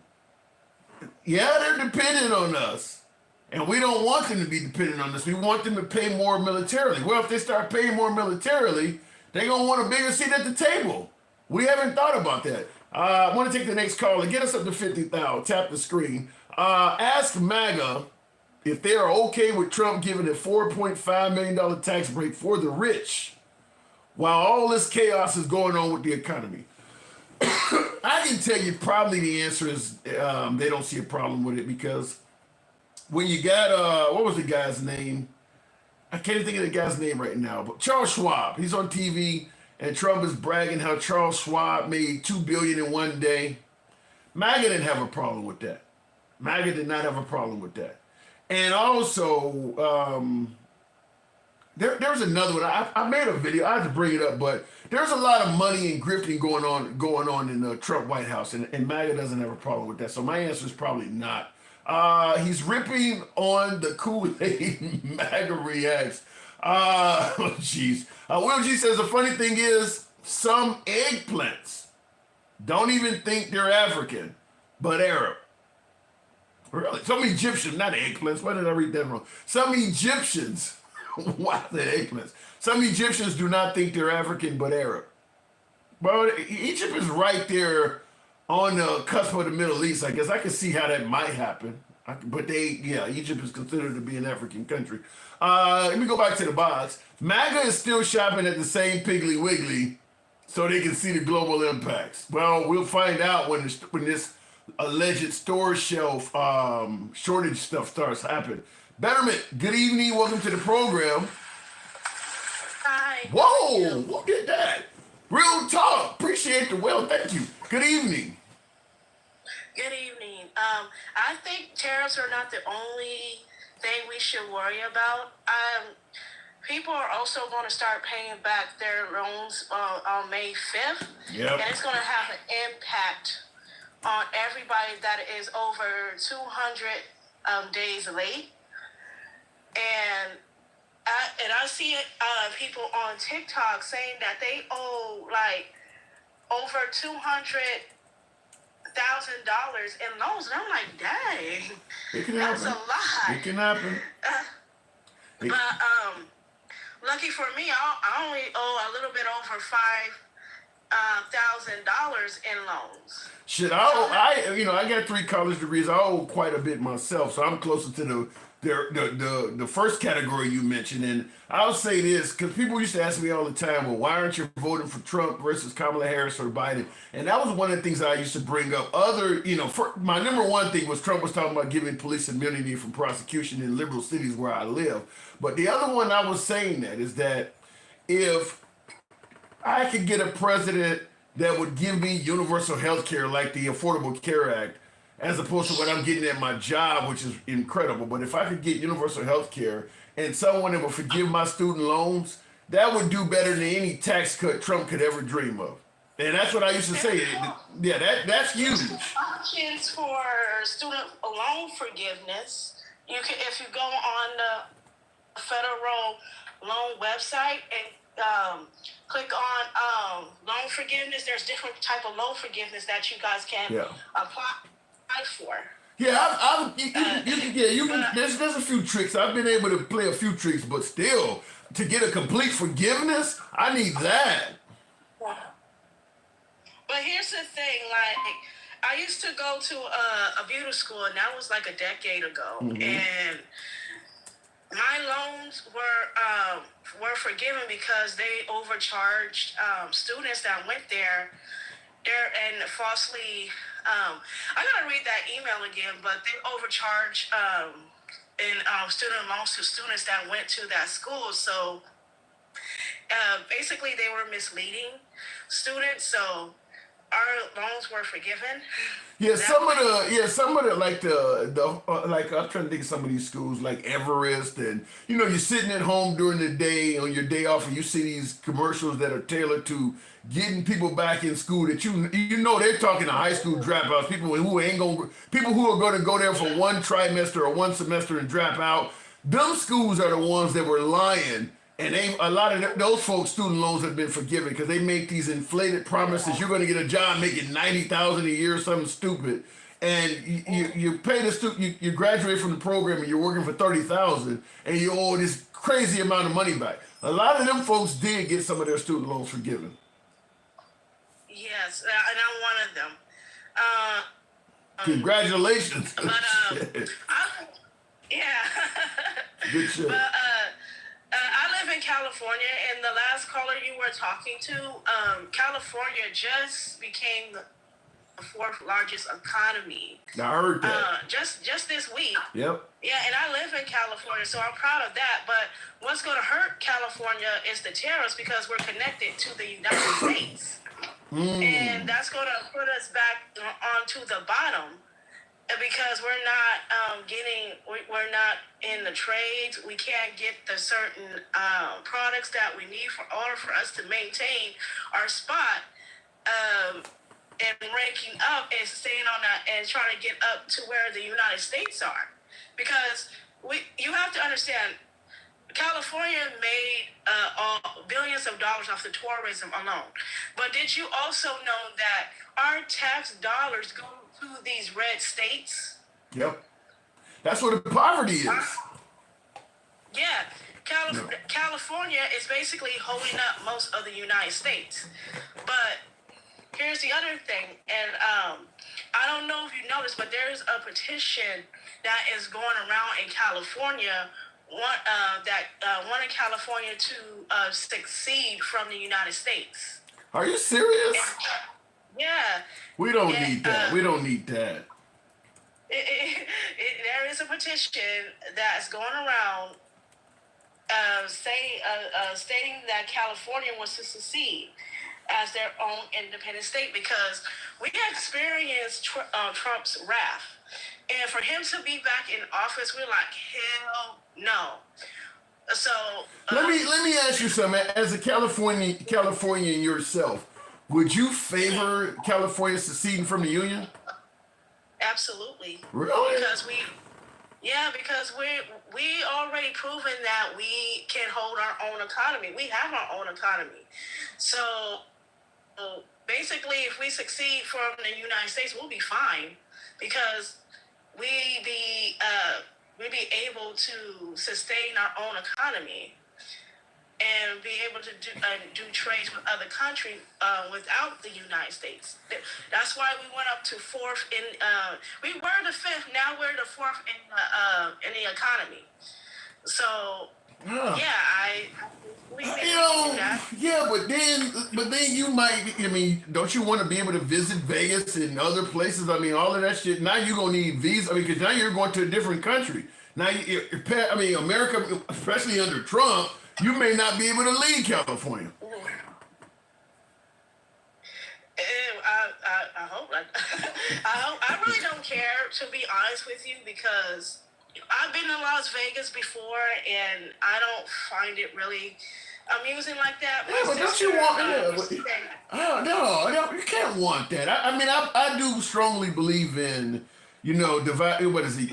United we stand, divided we fall. If states start seceding from the union, this country just going. I mean, we're a superpower. We're number one in terms of a lot of things on this planet. But once that happens, we're California. Huh? You're number one because of California. We're the most state ranking in the money. So we're the ones. There's more to America, though, Betterment. There's more to America than just money. That's the problem. MAGA. I see it in MAGA that everybody is judging shit just solely based on money. Your environment, for instance, with the amount of pollution. I mean, you got other stuff going on. Don't you guys have issues with energy and all of that?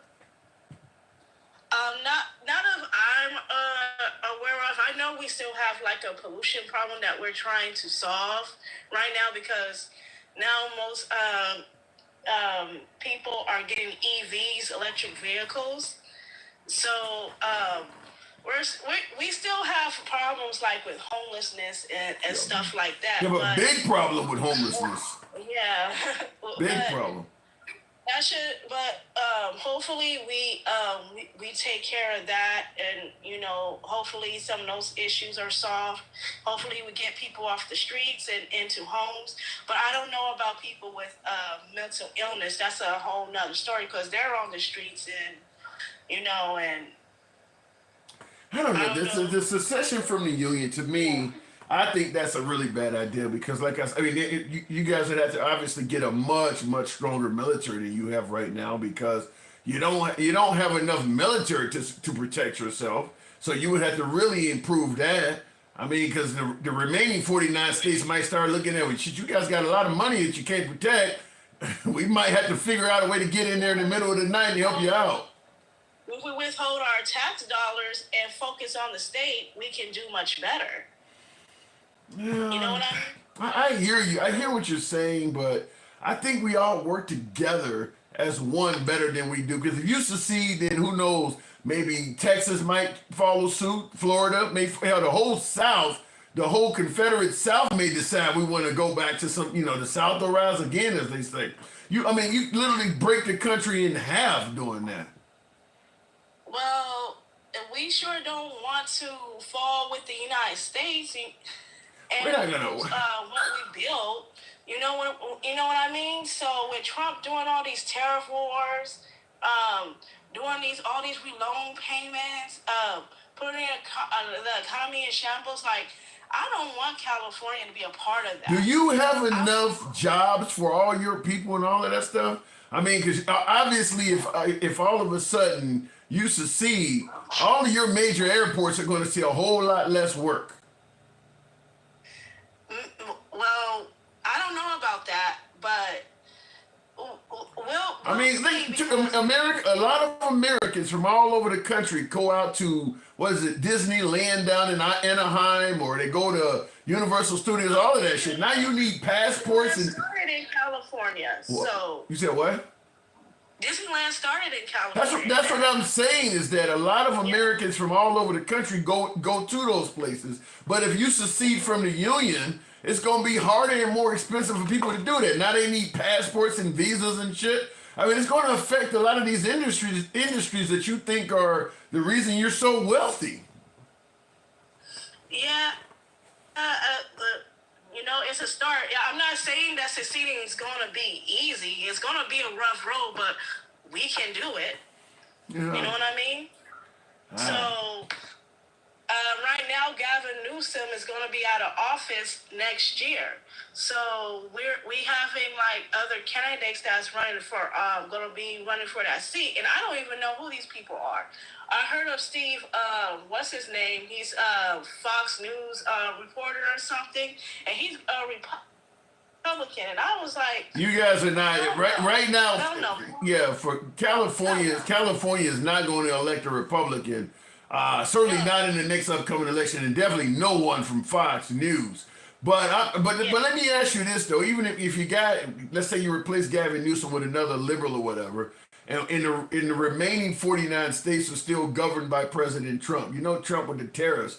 How much you think he'll put a tariff on in regards to California goods? Because you guys are liberal, so Trump, how he feels about liberal. How much of a tariff you gonna be paying to trade with the remaining 49 states? I hope he doesn't put tariffs on liberal states because no, you're not a liberal state, but you're not a liberal state anymore. If you secede, you're a liberal country. So many times, and we won. Gavin Newsom is in a lawsuit with him right now over tariffs, doing tariffs right now. So I don't see that happening anytime soon. I think Trump is full of it. Californians are not going to pay for those tariffs. We're very, very, very, very liberal here. So we really don't like Trump here. We do not like him. Mm-hmm. Before I move it on from you, when you say your state is very liberal, which is obviously true, but what about the notion that your state's so liberal that many people are leaving your state because it's so poorly ran? As you admitted, the homeless population is ridiculous. The taxes in your state is ridiculous. I mean, your state is liberal, but it's not ran very well. How do you respond to that? Well, if we succeed, this is why we want to succeed, because it's not just California problem. Like I said, we're part of the Union of the United States. Once the whole state is affected, we're all affected. So when the pandemic hit and we were trying to recover from that, we had inflation. So inflation ran up the prices, and that caused people to move out of the state because rent went up, The prices of groceries are high. People are talking about the prices of eggs; they're still high. So that's why people are leaving. So it has nothing. So it has nothing to do with liberal policies of California. I'm not. I don't think so. No, I think it's whatever decision politicians made in the White House or whatever. It will affect the whole country. To be honest with you, A lot of folks disagree.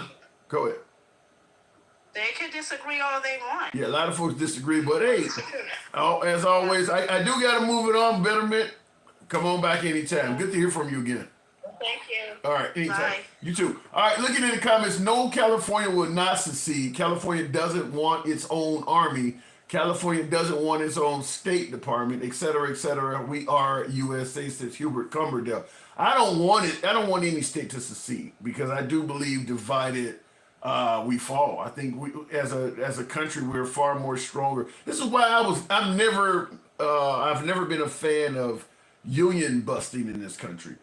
And I get a lot. This is something the right is really big fans of, is getting rid of unions and shit like that. But just like I mentioned, as a country, we're better off united. Same thing as an employee. If you are an employee, you are better off united with your other coworkers in a union. That's what a union is. You guys work together to get better benefits and pay. But if you get separated from a union, you bust a union up, then you are divided we stand. You go to non-union jobs, you got office snitches and everybody just willing to do whatever they can to keep their job. You go to a union company, people know the rules. You can't fire me because of this bullshit, or, I'm entitled to this, or you can't do that. You can't force me to work. I mean, they know shit. But when you go to a non-union job, it's either kiss the ass of the boss or kiss your job goodbye. United we stand, divided we fall. I hope there's never any serious talk about any state seceding from the union. Looking in the comments, Trump is trying to stop all that loan forgiveness and shoving defaulted loans to third-party creditors and loan sharks. Cuomo talked about that on his program.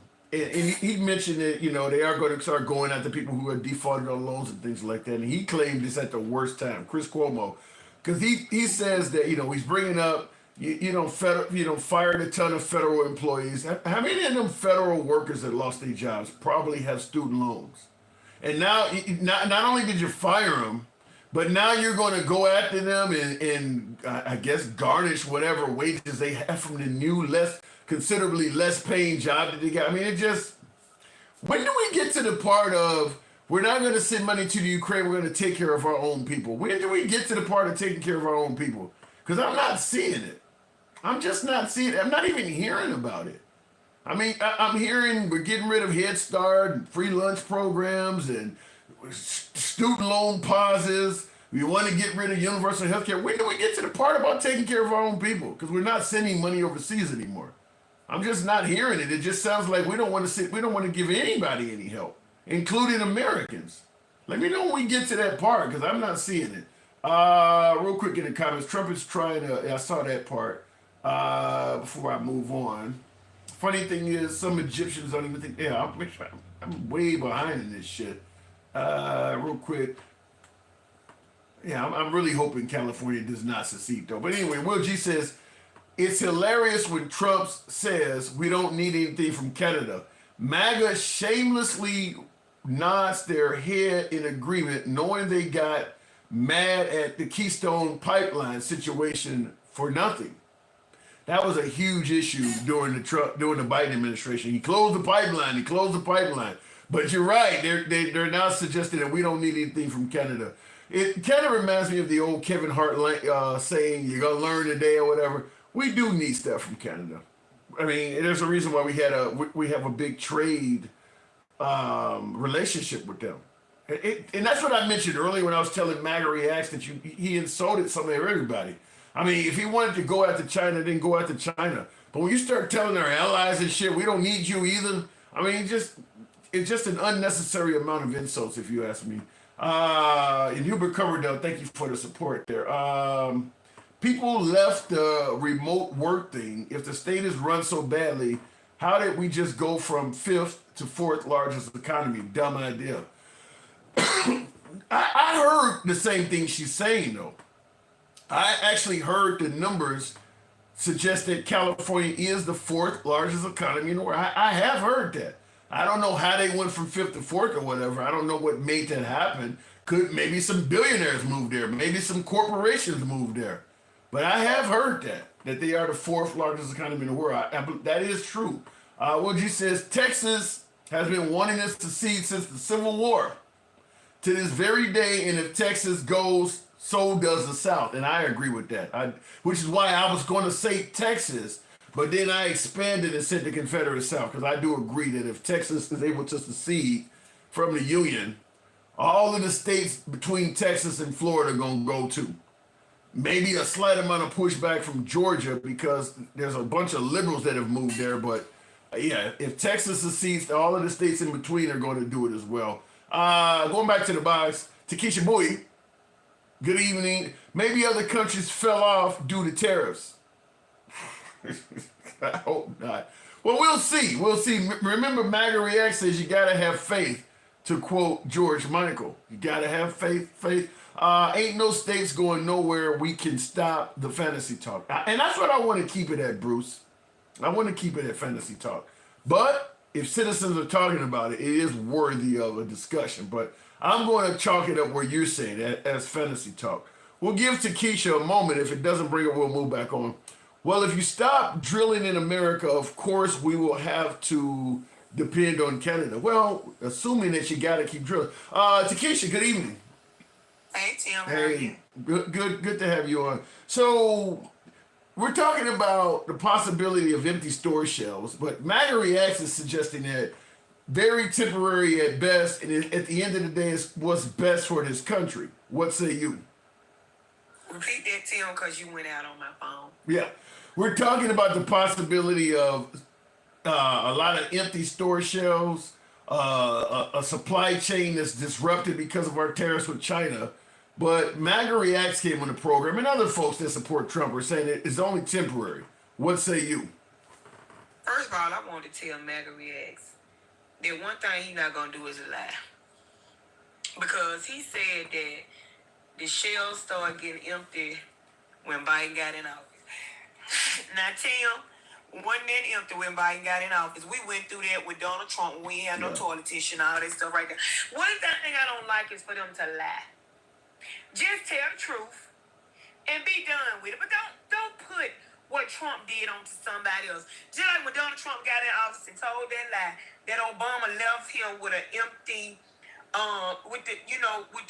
empty supplies for the things that he was sending over there to China, giving them out when the pandemic came, you was sending them out test kits and all that kind of stuff. He swear Obama left the empty. Then the person that worked with him had to come out and say that wasn't true. You don't have to lie on somebody else if you're such a great person and you're doing such a great job. What they did should not affect the great job you said you do. Well, he believes that Obama and Biden destroyed the country, though, Takesha. He believed that because he's jealous of both of them. That's why he can't keep their name out of his mouth. Every time he try, ain't nobody. The subject ain't even got to be on Joe Biden, and he got to bring up Joe Biden. You all at the Easter egg hunt, talking about the bunny can't knock you over, but I bet you could have knocked Biden over. What that got to do with anything? It's interesting you said that, because when he was on TV selling Teslas, telling people to buy Teslas, and he got into one of the Teslas. Yeah, he said, I bet you Biden couldn't get in this car. He does do that. That is fun. He talking about that man 24/7 because he jealous of that. Leave that man alone. Do better, Donald Trump. Are you potentially diagnosing a case of Biden derangement syndrome? Man, it's so deranged till it's strange. You hear me? It's deranged and it's strange. But listen, though. Yes, we're going to have problems because China ain't standing Donald Trump. Them folks getting their soybeans from Germany. Them folks making trade with other people. If you look at the map, Tim, they still got a bunch of trades going on and we just is empty over here. Yeah. Ain't nothing coming in here, Tim. Of course the shelf's going to be empty because you know what you got. a nut in office, a psychotic, egotistical maniac who ain't finna listen to nobody because he think he know it all. But I heard the last guy was sleepy and demented. Did you see Donald Trump sleeping at the Pope's funeral? No, I didn't, but people have He was stated asleep. that. He was on his cell phone, and he was there with that ugly ocean blue suit on. Now, you know good well you don't wear no ocean blue suit to the funeral of the Pope. Well, I will say this. I will say this. Looking like Elvis Presley, blue suede shoes. Oh, my and God. everybody else sitting there with their black suits on. I will say this, because people often suggest that Trump has yes men and he don't get it. You know, nobody gives him advice. You kind of wonder, how did he end up at a funeral in that suit? I mean, like, you don't have any. Yeah, that is kind of odd. He's the type of person, they probably give him advice, but he's not listening to it. Because he don't think nobody know better than him. Notice what he always say. I know such so-and-so better than this person. You're an astronaut. I know how to get into space better than you. You're a fisherman. I know how to catch fish better than you.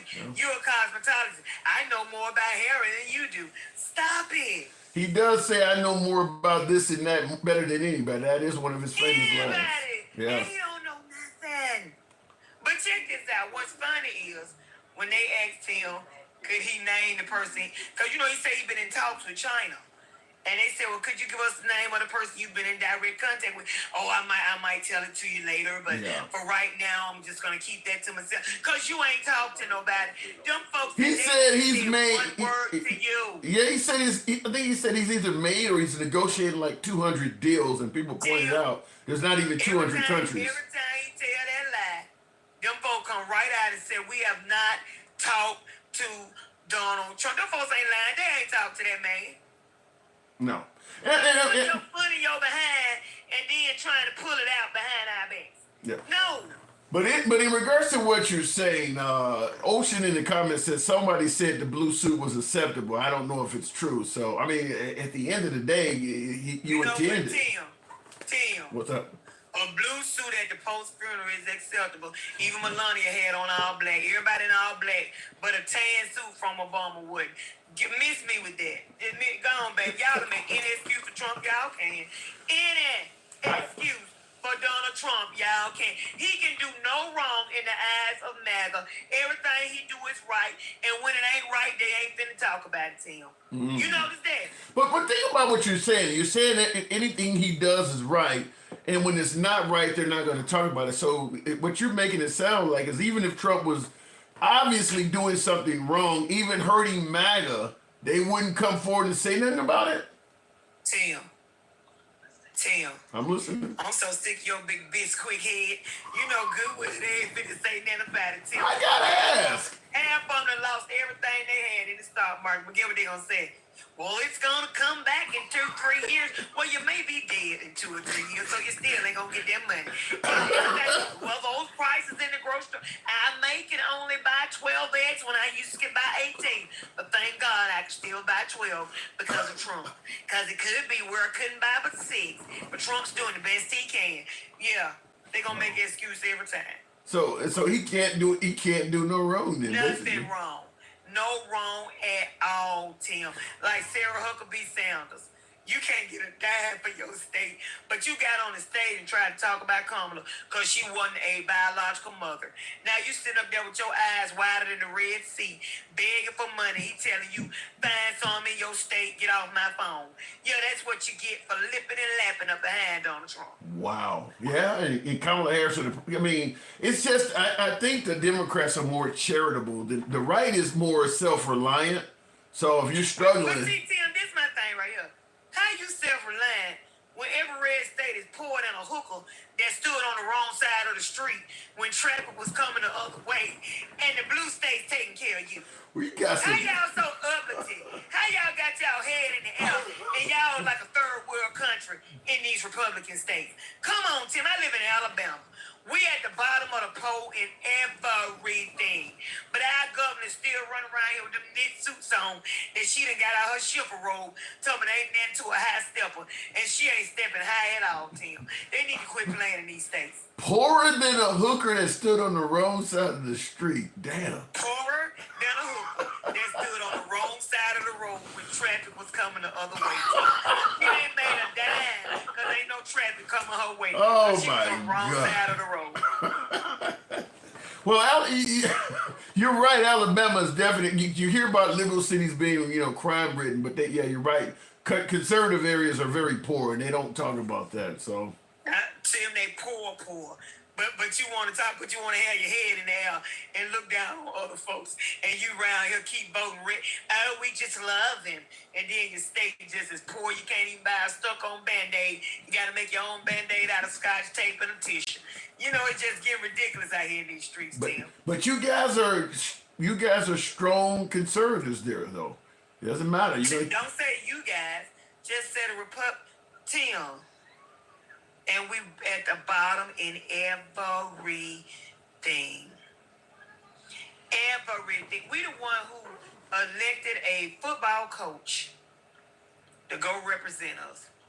And he dumb as a box of rocks sitting in the sea waiting to swim. Huh? Yeah, Tommy Tuberville. Oh. Yeah. Dumb as a box of rocks sitting in the river waiting to swim.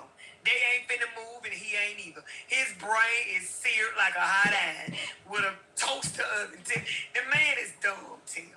That's the kind of stuff we put out there. Our governor look like she about 117 years old. Damn. Ain't nothing too high for a high stepper. And you can't even step up on the sidewalk. So let me ask you this then. If you're making it sound like the Republicans in your state and even Trump are doing so bad, why do people keep electing them? And your state is racist. Huh? They're racist. So they're voting for racism. Yeah. Alabama is real racist, Tim. I mean, real racist. Like overly racist. Now, I guess it makes this is the question I've always wanted to ask, and since I got somebody online from Alabama, why don't you leave that state if it's like that? You think I'm finna uproot my life because I live with some racist people? When I go to another state, you can't run from racism, Tim. It's in every state. Every state has racism. What am I uproot my life for? What is there not levels to the game? No, I mean you're making it sound like Alabama's worse than other places. Tim, I'm finna move in a brand new house. I ain't got time to be moving out of Alabama. I'm finna move in me a $400,000 house. I ain't got time to be playing around. I'm gonna get in my house in Pleasant Grove and I'm gonna have me a good time. And I'm gonna still make the money I make and I'm gonna still be good regardless of whether K. Ivy got that knit suit on or not. All right, I'm just checking. So economically, with Trump in office, you're not hurting. I mean, in other words, the Trump economy ain't that bad for you. I wasn't hurting when Biden was in. I wasn't hurting when nobody was in. Because I keep telling you, my dependency is not in the hands of Donald Trump. I'm not even finna pay for this house. Somebody bought me a house, Tim. What the fuck you working with? You got somebody pay. Good. Yeah. And listen, when you do right and you stand with the Lord, he'll bless you like that, Tim. Shit, maybe I need to go back to church. $400,000 house, really? When I move in, they doing the kitchen right now. They putting the new countertops on the kitchen and stuff. You ought to see that bathroom. I go in one way in the shower and come out another. It's beautiful, Tim. And you say this is because God is good. What church you attending? Shannon Sharp Pentecostal? No, I go to regular church. My pastor's name is Pastor Cunningham. Tim, that's why I tell you, people can't tell me God ain't real. Because the way I asked him for a house, it was when my children were smaller. Because I felt like he wasn't going to put me in a position where I would have a lot of money. So I asked him to bless me with a certain house with a certain amount of rooms in a certain area in a certain city. And they always say when you pray, God will give you more than what you ask for. The house is in the city that I asked him to have it in. The house is actually one extra bedroom more and 2 bathrooms more than what I asked. But it's exactly in the city I asked him to give it to me. And I told him somebody gonna have to give it to me because I ain't gonna be able to buy it. And that's exactly how I got it. God is good. That's why I stand on him, Tim. I don't care who don't believe in him. They can't change my mind about him at all, my boy. I can't hate on that. I appreciate you coming on. You know what I got to do, but wow. Congratulations. Yeah. Thank you. Thank you. Always a pleasure. All right, moving on with the program real quick. I want to make sure that's a good story there. Hey, God is good all the time. Hey, I can't hate on that one. Can't hate on that one at all. Let me continue on. By the way, we are also on Instagram. If for some of you folks watch on Instagram want to come up. Sherbert, good evening. How's it going, Tim? I was just about to drop out. Oh, well, I'm glad I caught you at the last minute. You've heard a lot. Have you heard anything you disagree with? Everything MAGA reacts to. That man makes me want to punch him in the head for how dumb he is.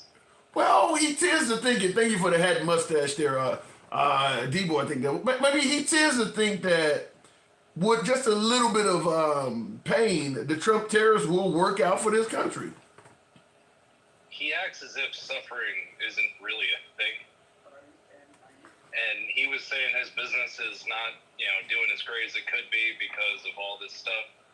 Yeah. But then he doesn't think about how, all these companies are supposed to pay literally double what they were paying before, and they expect to still make a profit and everything to still keep working out great.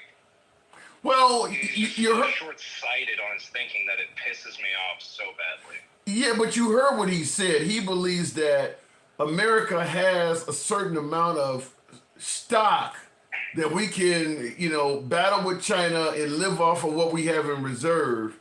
And you literally just played the video of that guy with the dog harnesses, right 10 minutes before MAGA Reacts came on here. Yeah. So he clearly didn't listen, he didn't see it, or he doesn't care. I care. I think that's fucked up. And I don't know how the system's going to keep working if we don't end up doing something about it. We don't have the capability to immediately snap over all of our manufacturing. All our shit, all the molds to make manufacturing are made out there. I guess one of the questions I would ask is, why do you think Trump is doing this? He's a fucking idiot. Okay, I say that every time, but let me clarify. Every time he says something, he never has any proof. He never has any logic to back anything up. It's just hatred. It's just his narcissism running in a circle over and over again. Well, I would like to play devil's advocate and defend Trump where I can, but I guess I really can't disagree that he does say a lot of things without having evidence. I mean, that does happen. Every single time. I mean, you were just talking with, I think, Keisha, about all the deals he's made, and then yet we can't hear about even a single one. Yeah, he said if you want to talk a bunch of shit, back it up. That's what everyone does. If you can't back it up, stop talking. Yeah. But for some reason, people just keep listening to him and Tim Pool and fucking Tucker Carlson. Yeah. And they seem to be pretty evil people in my eyes. And damn. It doesn't make sense to me. Well, it makes sense to me because Trump rewards loyalty and praise. And the Tucker Carlsons and the Jesse Waters of Fox and Janine Pirros, you're going to benefit. If you're on television speaking the praises of Trump constantly day in, day out, and wherever he's taking the country to, he's going to take you with him. I mean, a lot of them folks, regardless of what direction you think America's heading in, they're making money. Yeah, but nobody else is. No, I think they're really concerned with that. They're making money. Have you heard the story of how Jesse Waters met his current wife? No. He deflated her tires, and then be the guy to save her from the flat. Wow. And he brags about it. It was in one of the 5 segments. And so he's not ashamed of being a shitty person. He deflated her tire. Wow, that's some game. That's some horrible game, but that's some game. Man. They're evil people. They're probably not murdering children. The crazy thing is, if he'll deflate your tires to get a date with you, what would he do if you threaten to leave and he don't want you to leave? I'm pretty sure he did this while he was still married to his ex-wife. Wow. Pretty sure. But that doesn't matter. It's just a clear example of immorality. And then they like to act as if they're the sons of Jesus and they're all holy and shit. And it's just like, you're clearly putting on a mask. I don't agree with it. I don't like him.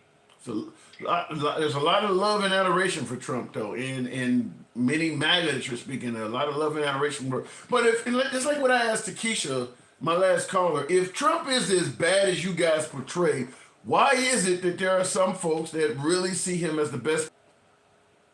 I don't think I can answer that question because it really doesn't make any sense to me, Tim. Because I'm just wondering. I mean, I got How did people join the SS? Ooh. How did people in the 1944 still think that they were doing the right thing? There's always going to be these people. Maybe they didn't have a choice back then. Oh, I guarantee didn't, but it's the same thing now. If you don't go with the program, you don't have a choice. All these lawyers that don't have access to the Pentagon anymore because they did a job previously that Trump didn't agree with. It's all really fascistic and dictatorish, and no one seems to give a fuck.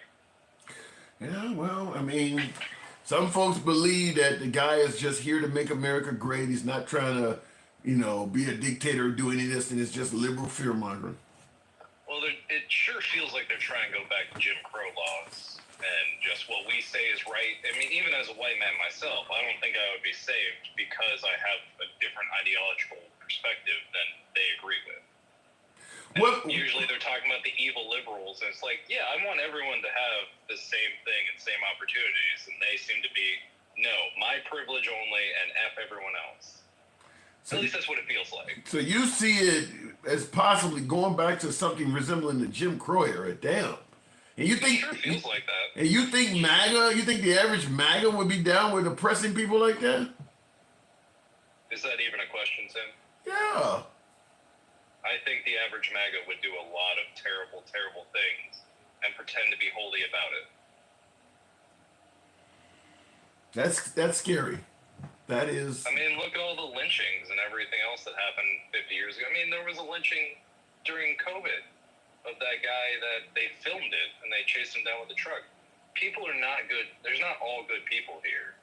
And it's just they're being able to show their base hatred, it feels like, more than they ever have been allowed to and still be in the mainstream. So you kind of are online with some folks who are suggesting that Trump has emboldened folks with this type of behavior to come forward and out in the open. Oh, yeah. I mean, we saw this during his first term. But he was at least held back by some of the people that he worked with. Now there is nothing to avoid the hatred. It's the Candace Owens hating everyone, but on a mass. I'm hearing Candace Owens is trying to come back home and get her black card. She tore that up, lit it on fire, poured it into the concrete, and then shot that concrete into space. Yeah, There's no way she's getting her black card back. Yeah, I'm from a white guy that saw her just nuke everything about black rights. Yeah, I can't imagine Candace Owens being invited to the cookout. I would see Kanye West being invited before Candace because people at least people think that Kanye West, after losing his mom, is kind of mentally out of it. Candace Owens is 100% sane. So I would not say that, Tim.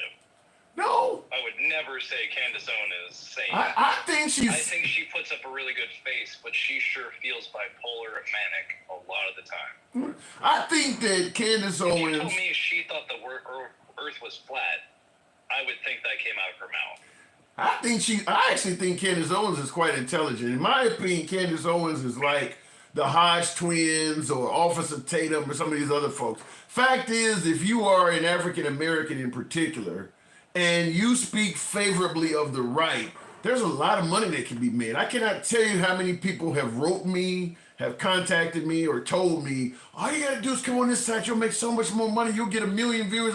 I mean, I do believe that if you were, because listen, an African American that's speaking liberal is a dime a dozen, but one that is MAGA is not as common. I mean, you can do pretty well, and I think Candace Owens realized that and cashed in on it.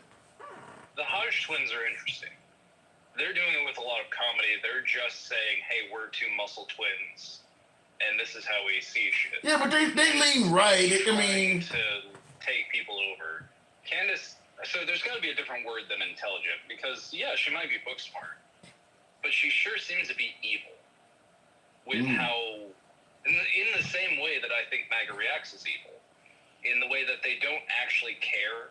They just want to win the argument. They just want to be the standard bearer for Trump or whatever stupid thing they're trying to push onto other people. There's no genuineness to it. It's just the ability to fight and use bigger words, at least in Candace Owens' case. Yeah, she spoke smart, but she always comes to the evil conclusions.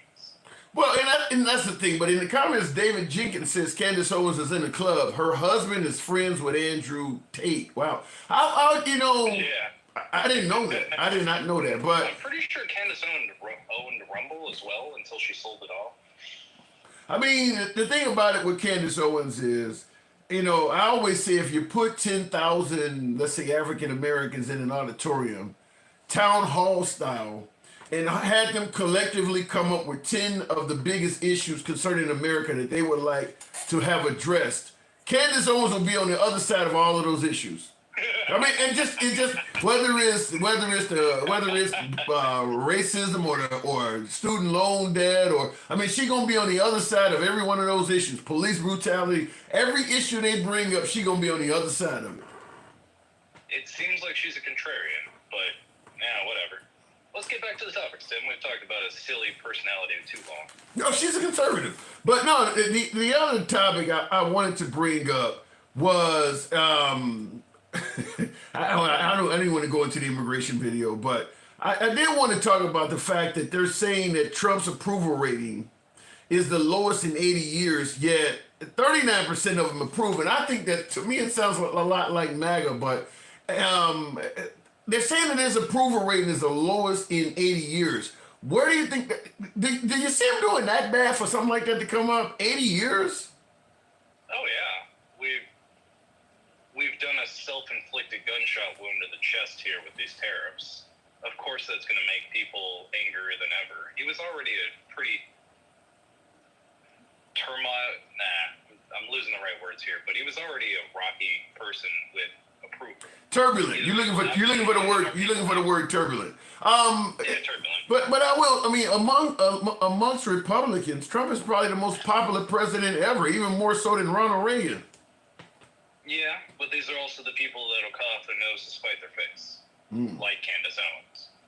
And so when you're that blindly devoted to him, well, of course, do you think he's going to do everything great? You think he shits gold? I'm not for Candace Owens, he does shit gold because she's making a ton of money.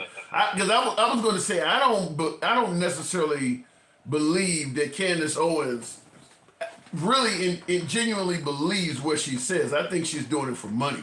I think a lot of the bad poll is really showing where the rest of the people that aren't MAGA are at. You can't destroy the systems and expect everyone to praise your name.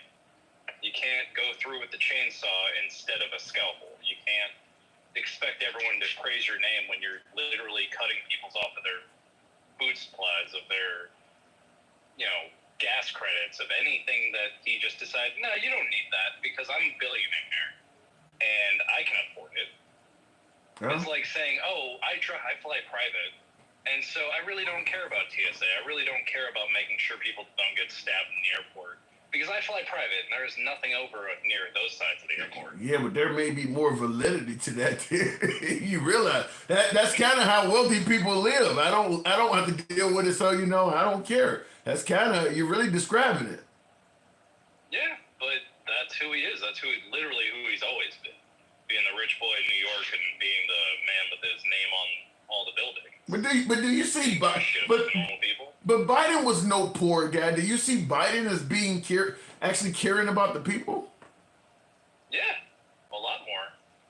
And it comes down to bias. I think when people really go against him and they want to, same with all of the classified documents and they both did it, so it's equal. Yeah, one actually stopped the FBI from trying to come and get that stuff. One called them immediately once they figured it out. I think Biden actually cared, but I think he was too old to really be affected. Yeah, if he cared, he should have stepped down a little sooner. I think he affected the race by being too power hungry. But I do got to move it on. But this is where we're at, man. This is where we at. Appreciate it, Sherbert. Have a good night, Tim. You too. Fuck MAGA reacts. What did you just say?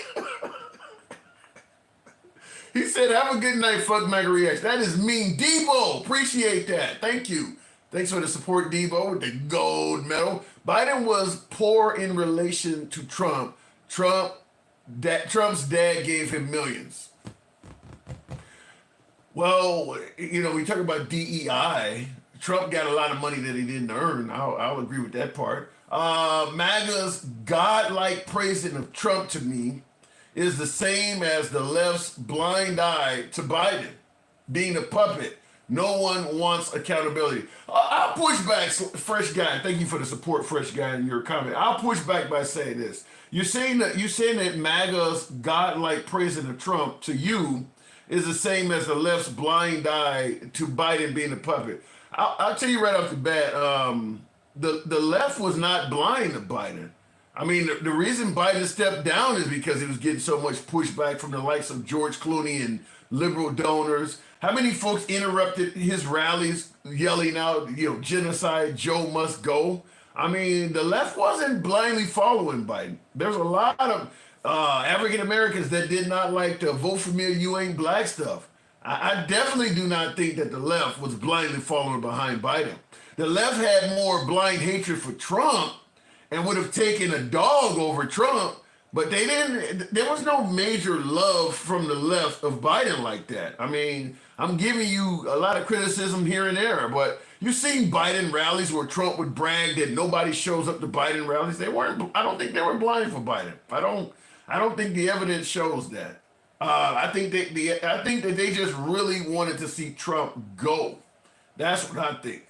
Will G says, still active sundown towns in South Mississippi is going to phase out state income tax to 2030, so Lord knows where revenue will come from. There are still active sundown towns? Active? Wow. Active. You guys know what a sundown town is, right? Wow. I haven't heard that. I've heard people talk about them, but active? Republicans and self-reliance don't go in the same sentence. Mississippi is the poorest state and phasing out state income tax. Yeah, there is some of that. And I think the problem is a lot of Americans on the right tend to think that the largest recipients of welfare entitlement programs are black people, even though black people only represent like 13% of the population. I mean, when you think about the fact, I think whites represent about 60% of the population. If only 10% of whites received entitlements, that's kind of almost the entire black population. I think that folks, I mean, there are states where there's essentially no black people in them. And people tend to think that the biggest recipient of welfare programs are people of color, which leads a lot of folks that are not people of color, that are not of color themselves, to be kind of adversarial to these programs because they're just sitting around on their ass making babies and getting all this shit. But yeah, I think that just, the whole welfare queen mentality has led a lot of people to believe that the largest recipient of welfare programs are people of color. Because you'll see people in Chicago and all of this kind of shit, but rural America, which you've seen what an election map looks like after any election. Rural America is the whole damn country. They don't show you that stuff. They show you, mom sitting on the porch in Philadelphia with 3 black kids running around with no diapers on. They don't show you what's happening in rural America. But that's where most of the people are, percentage-wise, that's where the people are located. So, but it does lead people to believe that most people getting it are African Americans. Marjorie Taylor Greene is from a sundown town, but then she ain't never getting out of office there. What town is she from? Most high population cities or states because the lack of jobs for every citizen. I disagree with that. You're going to have more desperation for opportunities in rural areas. I'll tell you it this way. Let's talk about people of color, the ones who are allegedly receiving all of the entitlement programs. When you look at, let's say, the black population, the people that are in the black population that do make some decent money, they all mostly live in big cities or suburbs of big cities. The ones that live in rural areas are the ones that are the poorest because there's not as many opportunities there. Even brother that barely got a high school diploma, but he been working for 20 years at the post office. So now he got a pension, he got a union paycheck coming in, or he works for the park district, or he works for the bus company, or he drives for he's a garbage man, making good money. That's where all the union jobs and shit are at, in the big liberal cities. That's where people of color generally are making that kind of money. Rural Mississippi, go to Hattiesburg, Mississippi. Ain't nobody down there making a lot of money. People of color down there ain't making much money. So I kind of disagree with that. And I say that because I know people in both regions. I know plenty of people in both regions. I'm telling you, people of color in big cities, particularly in northern cities, working for auto plants and shit like that. That's where people of color make good money. And it's generally in union jobs. The double Dutch bus. That's a classic. The active Sundance. April is Confederate History Month in Mississippi, by the way. I heard that before. I don't know why they don't want to let go of that. I just don't know. Look, you got a right to do it. I'm not insulted by waving around the Confederate flag. In fact, I was in a debate last night when that shit came up. I don't mind it, but it is kind of odd that they're holding on to that so long. I mean, when you think I'll go back to the box, but when you think about the time that battle flag was active, out of America's history, in the Civil War, the time they were flying that flag is only a small span of time. And it literally is the darkest period in American history, because that war took the lives of more Americans than any other war, because Americans were on both sides. Like, why would you pick a symbol from that to represent the South or represent your heritage?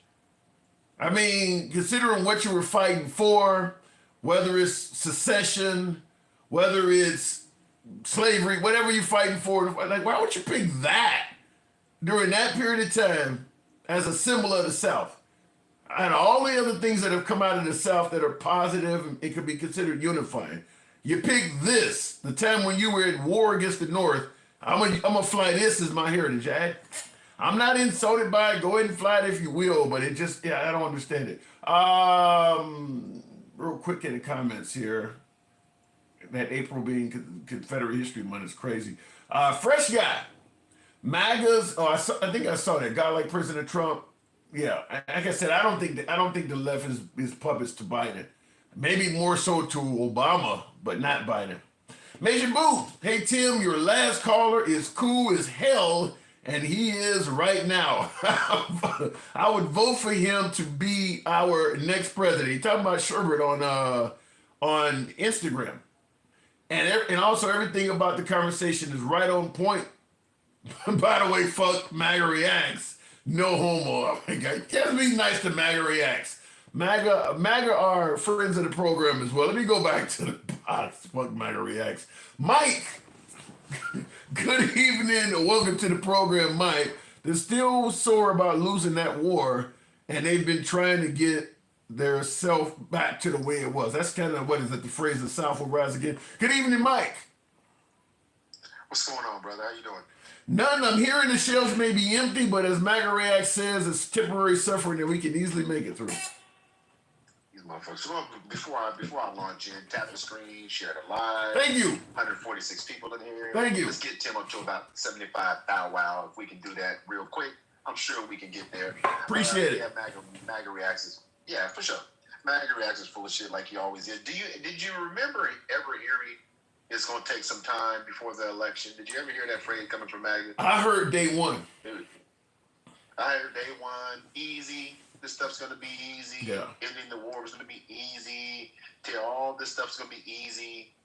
And so now we're expected to just, sit idle and just wait for him to do what he's always done, which is nothing? Well, I mean, that's what I'm hearing. Apparently, well, he definitely made it sound like, whether we're talking about the economy or talking about ending wars, he made it sound like it would be significantly easier than what it's turned out to be.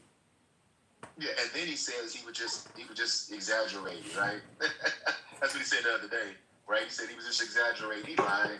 The crazy thing is, when he said that, and I did hear him say he was exaggerating, it kind of makes me start wondering in my future shows when Trump says he's going to do something to start asking callers ahead of time, do you think he's exaggerating about that? Do you think he's telling a joke? So that it can come up later because, yeah, now it's starting to look like anything he promises, the way to get out of it if he doesn't deliver is to just say, I was joking, or you should have knew that, or it was just a joke. I was exaggerating. Well, yeah, you've seen my horns. What'd you think I was, right? I mean, listen, at the end of the day, and they still make excuses. Now, it's getting bad when Candace Owens is pushing back, right? You know that. Yeah. Did you read that? No, I haven't, but I saw an article with it headlined, and I went and tried to read the article, and I could not. It's one of them articles they want you to keep clicking and seeing advertisements and shit. I didn't have that time to read it, but I did see. Okay, well, allow me to read a quote. Go for it. This is a quote from Candace. I never thought I would see a day where I would be rooting for a university above Donald Trump and his administration, she said. But I don't recognize this administration right now. I don't recognize what's happening. Let me read you a secondary quote from her. It's so messy, it's obvious, she said, going after college universities, trying to suppress speech while pretending you're not suppressing speech, while pretending that you're fighting DEI. That's from Candace.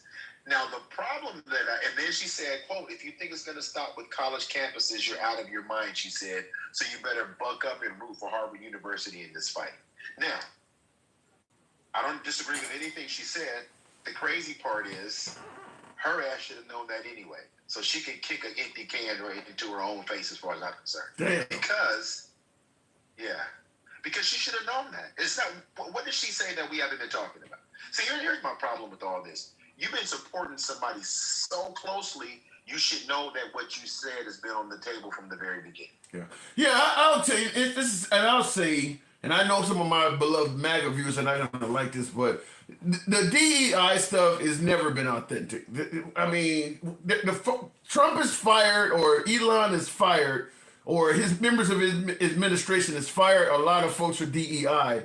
And I don't think they've shown a single one of them lacking merit for what they fired them for. They're yelling DEI in terms. DEI was never about what they're claiming it's about. Because if you're getting rid of people who should never have gotten this job and only got it because they're black or gay or a woman, you should easily be able to show this person, look at his resume, he had no reason in this job. And they haven't proved, they're just yelling DEI and getting rid of highly merited people. Well, show me, I agree with everything you just said. Show me where they've proven a claim in the last 6 years. Show me where they've proven a claim that Trump has made that he has produced evidence of. I say the alleged Russian collusion delusion. I'm not going to say it was proven, but because nothing came out of it, it made the liberals look like shit because they were saying that he absolutely was guilty. And Mueller came back and said, I can't prove that. Well, he couldn't prove it all. But what did they prove? And by the way, they didn't prove anything. It still went to a trial, and that was the result. I mean, you know what I mean? To an investigation, and that was the end of the investigation. But they didn't prove anything. We knew that it was wrong. We knew that he had done some things that you just don't do, like asking Zelensky. See, people forget that he was asking Zelensky for shit way back when. Perfect phone call. So I don't know why people are surprised that he's not doing right by Zelensky, because he asked it for something that he didn't give him years ago. You understand what I'm saying? It's like everything you're talking about right now. Due process. We know what due process is. But, Sherbert, which I love, by the way. Can we talk about Sherbert for a second? Sherbert is why America has a chance. Because all the things we're talking about, Black Americans aren't going to move the needle on these things. It's people like Sherbert that are going to move the needle on these things. Let's just call it what it is. In order to fight racism, you need white folks like Sherbert to fight racism. Yeah. That's what you need. Good point. I mean, if you're only 13% of the population, and a lot of blacks don't even vote to begin with, they're not going to do it by themselves. No, you need people like Sherbert, who's calling balls and strikes. That's why I appreciate listening to him when he comes up. But at the end of the day, we're watching. You asked about the economy. You asked about those things. We're not it's going to hurt. I'm already looking at beef prices. I'm looking at poultry prices go up already. It's going to hurt. You got to remember, a lot of the goods that we get from overseas, they get shipped. They don't get flown over here. They get shipped over here, right? Yeah. From the cargo containers. Yeah, the cargo containers. Yeah, it takes an average anywhere from 2 weeks to 6 weeks to get stuff here. Yeah, but what about what Dinkel stated? Who, I mean, he stated that since Trump has came in there and made all these huge changes, he's seen his own retirement funding in stocks go down by six figures, but he feels confident that it will bounce back. Well, I mean, it will ultimately bounce back, but you don't get the losses back. Listen, in order to get your losses back, it'll bounce back to where you were. But you're talking about all the interest and gains you would have got during that time was lost. Absolutely. So when do you get that back? And here's another thing. Not only that, it doesn't give you the opportunity to pivot. See, a lot of people have 401ks and things like that, but they don't know the options they have with them, right? They don't know self-directed IRAs and all the different things you can do with your dollar. But once it's not there, it's not there. Yeah. You don't have a choice. You don't have a choice if it's not there. If you tell me right now that I had 500,000 and it's down to 300,000, and ultimately it'll be back to 500,000, that wasn't my damn goal. My damn goal was to get it to 600,000. Right. Plus, in some cases, like in my case, because I used to own a bunch of buildings in Chicago, and I took out my first, I purchased my first property by taking money out of my 401k to purchase my first two flat. And if that money is gone for a temporary period of time, that's financial power that you don't have during that period of time. That you might, if you got a hardship or something, or whatever the case may be, when that money's not in there, you can't use it. And so 100%. And then what do banks start doing? I mean, they start making it harder to borrow money because they're seeing it. Consumer confidence is the lowest it's been since 1952. But what about what flips? What about what flips in the comments and said? He says, "Do you realize that the market dips 10 to 20% regularly, and it always comes back higher? So in other words, this ain't nothing new what we're going through." Well, here's the thing. Listen, I don't disagree with what he said, but those dips come within the market by forecasting on what I would call normal activity. We're not talking about the president of the United States adding that volatility based on his words. That's different. This is not a normal cycle. It's self-inflicted. This isn't what we normally see. It's self-inflicted. Yeah, I mean, he's putting his fingers on the scale all the time. I mean, if I told Flip, if I could control any commodity and consumers or the market was listening to me, and I just woke up one morning and said, yeah, I'm going to probably do this, and the markets move up or down based on what I said, and I haven't done anything, they would tell me to start, and eventually they tell me to shut the hell up. Yeah. Because I'm impacted. Somebody's being impacted on that's inside. That's insider trading. That's just one of the things I've been saying before. Because Dinkel was one who suggested that he believes that in the midterms we might, Democrats might get some kind of supermajority or something. And that's when I told him, I said, if the Democrats get a supermajority, Trump ain't gonna finish his term because they're gonna impeach him. And what you're talking about with this insider trading, that's one. Deporting people without due process, that'll come up. Some of this, limitations on free speech that Candace Owens. I mean, he's left a lot of avenues to go after him on. Oh, he has. And Flip just said, the markets don't like uncertainty. And that's why the president of the United States, he's supposed to be, the president of the United States is supposed to be boring, honestly. I mean, they're just supposed to be ensuring that what we're talking about is not happening, right? Yeah. Because here's the one thing, Tim. You had your own businesses. When you had your own properties, when you went up on the rent, did you go down? When did you go down on your rents? Never. When you raised your rents. Never. What'd you say? I never went down on the rent. Right. People don't. You're not going to go to KFC or Wingstop and it's going to be $8.99 for wings and come back and be like, oh, they got it. It's $6.99. That's not how this shit happens. Well, somebody, I don't know if that's a good example because some of the restaurants do kick in dollar menus. Where do you like to eat, Tim? Huh? A dollar menu. But here's the thing. Do you know why? Do you know where that comes about? No. That happens okay, so when you talk about dollar menus or all those quote unquote deals, it's because most of them have volume. It's a cheaper quality. They have volume in their supply chain that they have to get rid of. So if you get a dollar menu item, they probably pay 13 cents for it. Don't be fooled. But when those prices are going up, they don't come down. That's generally true. It's not one of those volatile commodities. They forecast years, months, and years out, right? But nobody's bringing prices down. They're raising them to protect their margins.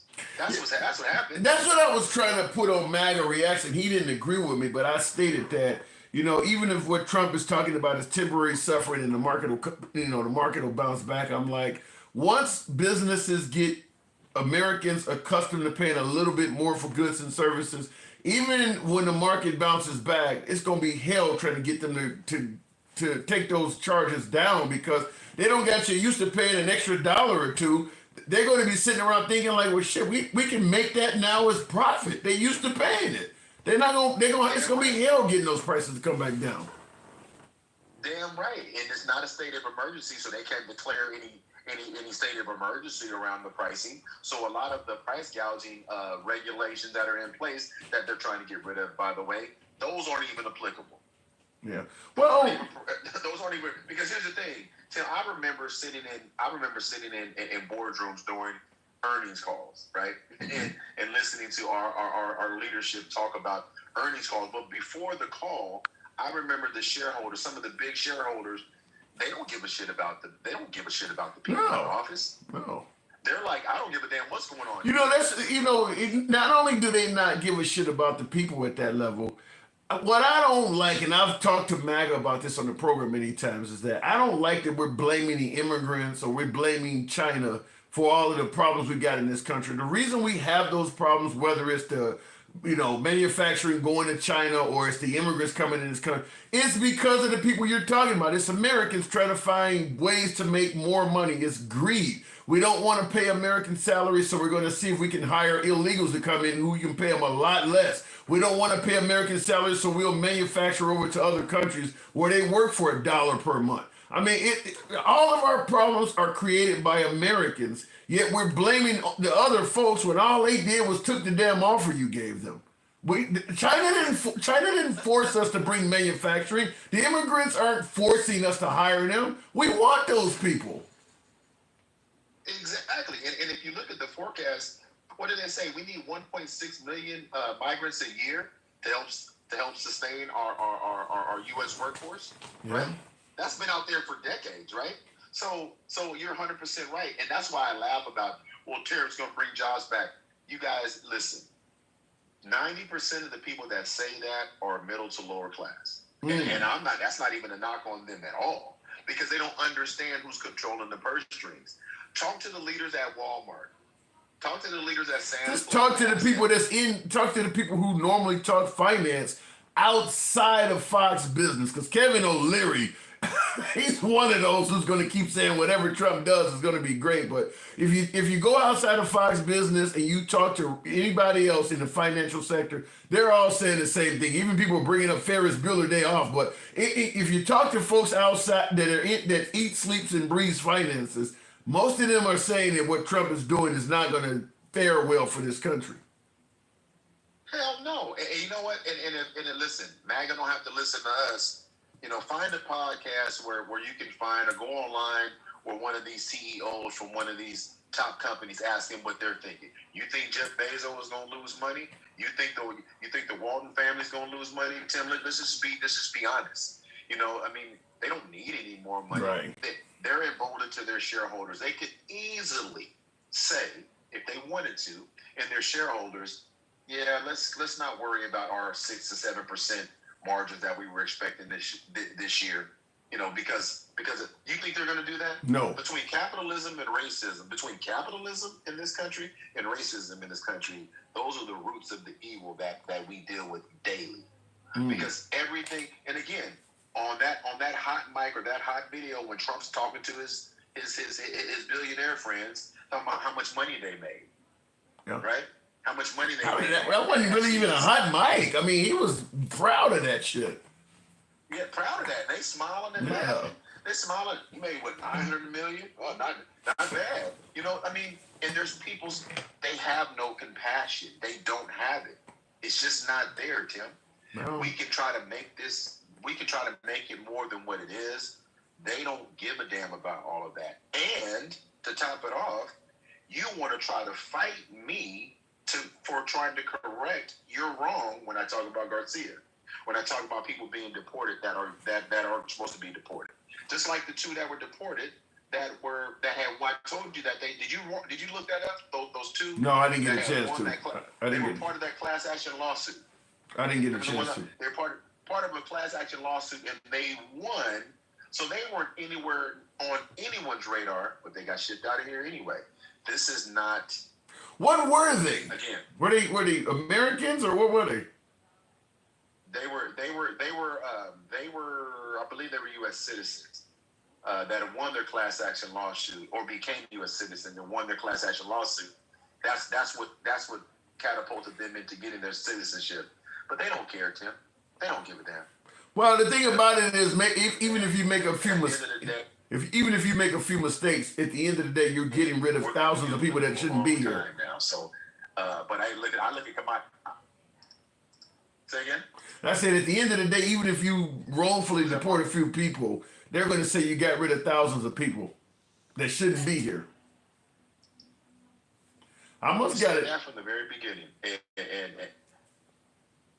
you said that from the very beginning, man. So I can't even argue with you on that. But hey, man, listen. Before I go, we're almost up to 75,000. See, you got some good people in here today. It's a good audience. It's a good audience. We got Berta Gray. We got a good audience today. But when Jeremy and MAGA reacts when they get over their fluffing, you know, and I don't know. You need to ask them next time they come up. How much is that fluffing get paid? Because I know the perks. Because I know what perks they get. But I'm talking about what is the hourly rate for orange fluffing. Next time they come up, ask them, and then ask them, is it being subsidized by J.D. Vance? Them people are good MAGA for which we have nothing but the utmost respect. I gotta go. All right, appreciate it. We might be freezing or something like that. I don't know. Let me try with the next caller. But real quick, I want to make sure I didn't miss anything. Imagine a nation where when you go shop, nobody stops and pays. Fuck your system. Just everyone walking out. Yes, the way it should be. Then they asking for rent or mortgage. Hey, you take your car. I'm assuming, Sean, you're referring to like these mob robberies and stuff you see on TV, shoplifting. Because he says, imagine, let me put on my spectacles here. Imagine a nation where when you go shop, nobody stops and pays. Fuck your systems. Just everyone walking out, yes, the way it should be. Then when they asking for rent or mortgage, you take your card off. I don't know. I've never been shopping anywhere that happens. But I do know they show that in California, you know, these mob robberies. And if you watch right-wing media, you think that, you know, when you go to black neighborhoods, everybody just going and ripping stores off. I've never been anywhere that this happened. And I'm from the south side of Chicago. But I know what you're saying and where it's coming from. Real quick. Don't just be another brick in the wall, says Project 2025 has good stuff in it. Yeah, it does. If you are a straight Christian white male, Project 2025 has some phenomenally good stuff in it. I mean, it really is a utopia for straight Christian white males. It's going to put you back at the top of the pyramid again. So I don't disagree with that. It does have good stuff in it. For that particular group of people, they're making it happen. This is coming from Goku, says they're making it happen. They learned if they say there will be a shortage of toilet paper, people will buy up all the toilet paper, causing a shortage. I don't disagree that fear mongering is part of it, but when you got folks suggesting that 30-40% of the cargo is not arriving in America anymore because of the tariffs with China. It's more than just fear mongering. I mean, some of this is based on actual information. But I do want you guys to hear this quick clip before we go to the next caller. Tap the screen. Get me on up to 80,000. We can certainly make that happen if you let your thumbs not be lazy. Very true. It's about the same time somebody said it. Carl Fox. It's about time someone said it. What are you talking about? You talking about the mob robberies? I want you guys to hear this.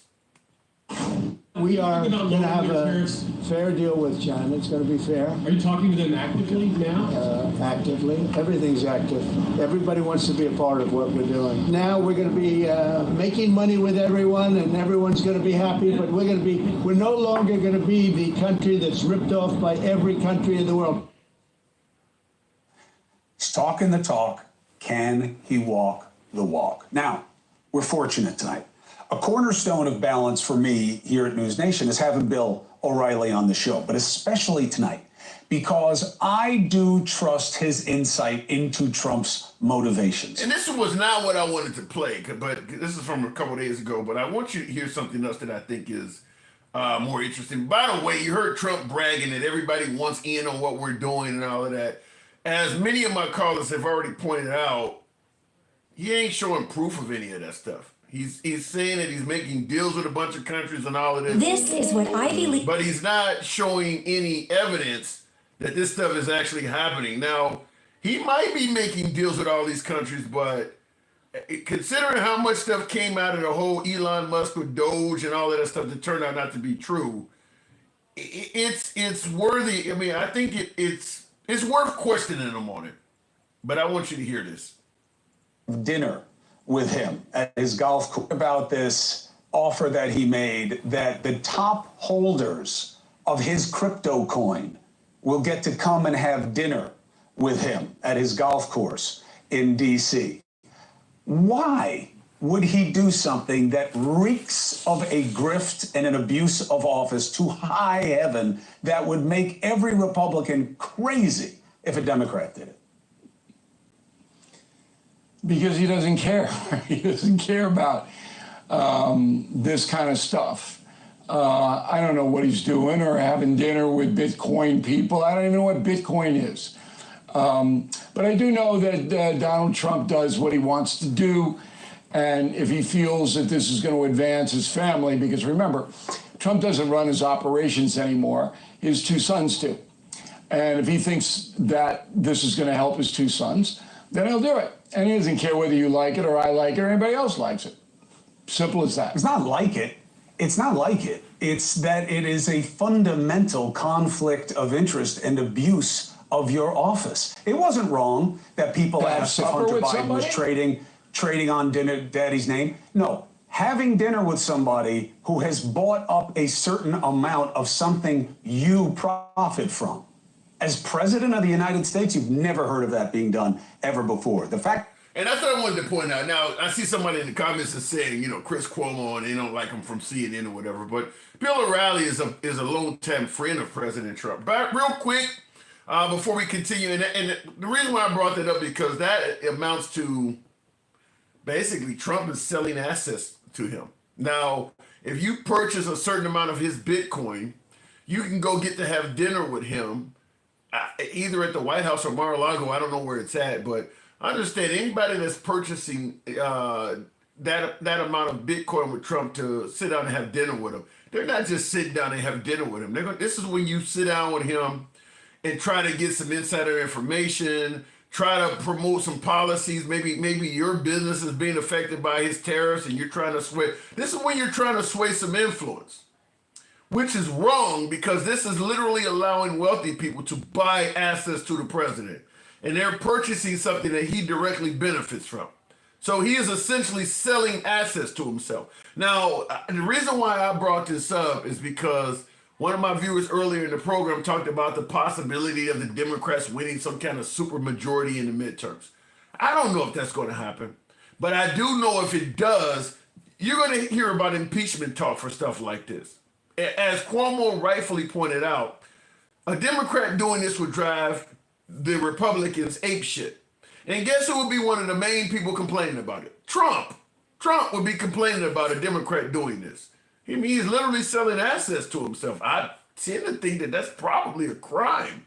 So if the Democrats do somehow win some kind of supermajority in the midterms, this is going to come up fast. Then this is in addition to some of the other things like, deporting people that people claim he didn't give them due process, going at the colleges and law firms. All of that stuff's going to come up.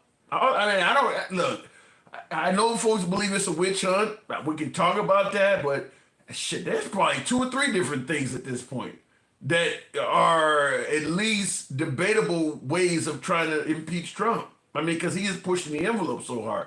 But we'll see about it. But like I said, he's literally selling assets to himself at this point. Kind of like, what is that guy named Menendez, the senator, the Democratic senator that was taking bars of gold and shit to give assets to the Egyptians, or even with the mayor in New York that Trump just pardoned. He was doing something similar to this. Taking money, taking things of value from people that want something from the office. This is definitely a crime in my opinion, but we'll see how it turns out. Don't just be another fix-us. Man, why not talk about Nancy? Nancy Pelosi's another one. I'm not going to deny that Nancy Pelosi, who got incredibly wealthy as a Democratic congresswoman, don't know anything her husband is doing, yet they're getting filthy rich. Yeah, Nancy Pelosi is a good argument.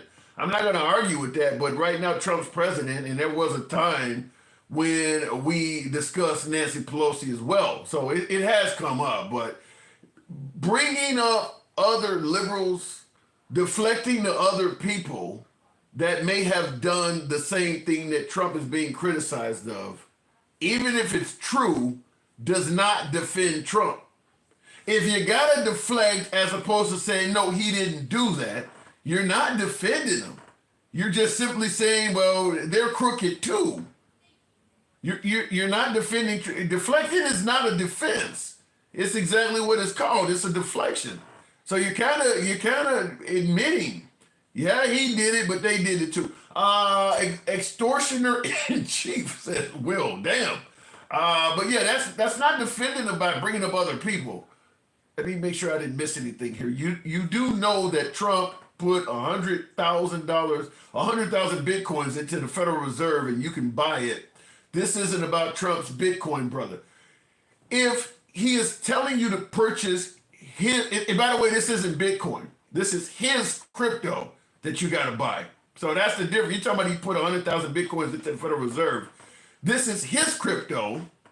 And if you buy his crypto, which instantly is going to make the value of his crypto go up because so many people are these big people are invested in it, and he owns the crypto. Let's say, for instance, you have a crypto, and obviously crypto goes up and down. And you now have a political office, and you're using your office and access to you to encourage big donors to buy your crypto. Well, the crypto you have before they started doing that is going to suddenly shoot up in value. So you're making money by getting them to do this. That's what's happening. That's what's happening. By him getting them to purchase access to him, he's profiting from it. He has crypto. And he's convincing them, you can come sit down with me and have dinner if you buy a certain amount of it. Well, when they buy it, then it's going to make everybody who's invested in it go up, and he's one of the biggest investors. How is that not selling assets to yourself? Real quick in the comments. Yeah, so you said it ain't about Trump's Bitcoin. No, it's about him selling assets to himself. That's what it's about. That's why you lost it. Okay, bringing up why we lost it, like I said, that doesn't defend Trump, though. Yeah, you educated us into what? Beating you in the election. Okay, fair enough. Let me go back to the next caller. And you did win in the last election. I'm not going to deny that. I want to make sure I didn't miss anything. Real quick before I go to the next caller, I played this story earlier, but I do want you to hear this because this is interesting and this is something that could have major implications because of how Trump is changing a lot of things that pertain to U.S. citizenship. I want you to hear this. Sherman, thank you for joining us. This all comes as the deadline to get the real ID change is approaching in just 2 weeks. CBS News Miami's Tanya Francois explains how state and federal lawmakers are stepping in to help. Tanya. That's right, Jim. Jeanette Gant Palmer was born at home in South Carolina during the Jim Crow era. A birth certificate was never issued, and without it, the DMV will not renew her license. Jeanette Gant Palmer was born in Aiken County, South Carolina, back in February of 1949. 76 years blessed. But this retired postal worker has called Miami home for 55 years. My car is paid for, my house is paid for, I'm gonna drive. She's had several Florida driver's licenses in the past, showing us her latest two. On the day before her birthday, she went to renew it and hit a roadblock. After waiting 2 hours in the line, I said, I'd like to renew my driver's license. Oh no, we need this and we need that. For what? What reason? I never had it before. Gant Palmer needed her birth certificate or passport to prove her identity. It's part of the new Real ID program that takes effect next month. Gant Palmer has neither. She says she's been trying to get her birth certificate her whole life. Back in those days, we were born at home. You didn't know about going to no hospital. The lady came to your house to help your mom have the baby. Now, keep in mind, without a birth certificate, now you hear they're saying she can't get her driver's license renewed, but she's also not going to be able to vote because Trump is trying to change the laws that now require you to prove your citizenship at the time you vote. So she can't get she's not going to be able to vote. And of course she wouldn't be able to fly either because you can't get on an airplane. Now without this, you guys, for you folks who may fly, I'm sure you're aware of this Real ID where you got to have this stamp on your driver's license now. So she couldn't do any of that. And you hear them say that she worked 40 years for the post office, born in 1949. And she was born in a home, born in, it's in her house, or I guess her mom's house or whatever. And no birth certificate was issued. So I hate to say it, but shit, if things get really bad, hopefully they never will get as bad as what I'm saying. But she can't prove she's born here. She can't prove she's an American citizen. We know what's happening to people in that situation right now. So I don't know how she gets out of this, but that's a horrible situation to be in. And I see Gerald Dempsey, you're correct, says, I bet the IRS would come after her if she didn't pay taxes. Yep, they sure would. All of the things, yeah, they would do all of that, but for some reason, because you ain't got a birth certificate, she got a whole laundry list of successive driver's licenses. She's like 76 years old, trying to renew her driver's license. So you got to figure every 5 to 7 years, going in her past, you can find old driver's licenses of hers. Why would you demand a 76-year-old woman produce a birth certificate? That's insane that they would even do something like that. That's insane. My brother was born at home and he has a birth certificate that says Timmy Tim. Well, she says she's been trying to get hers. Let me say something, Timmy Tim. And look, you're not going to like me when I say this, but you're white. It's a difference. She was born during the Jim Crow South. Life was different back then. Your relatives or your ancestors could probably do a whole lot of things via phone call or mail that didn't exist to her. She says she's been trying to get her birth certificate her whole life, and she got a member of her family that's in politics and having some trouble getting it. So we'll leave it at that.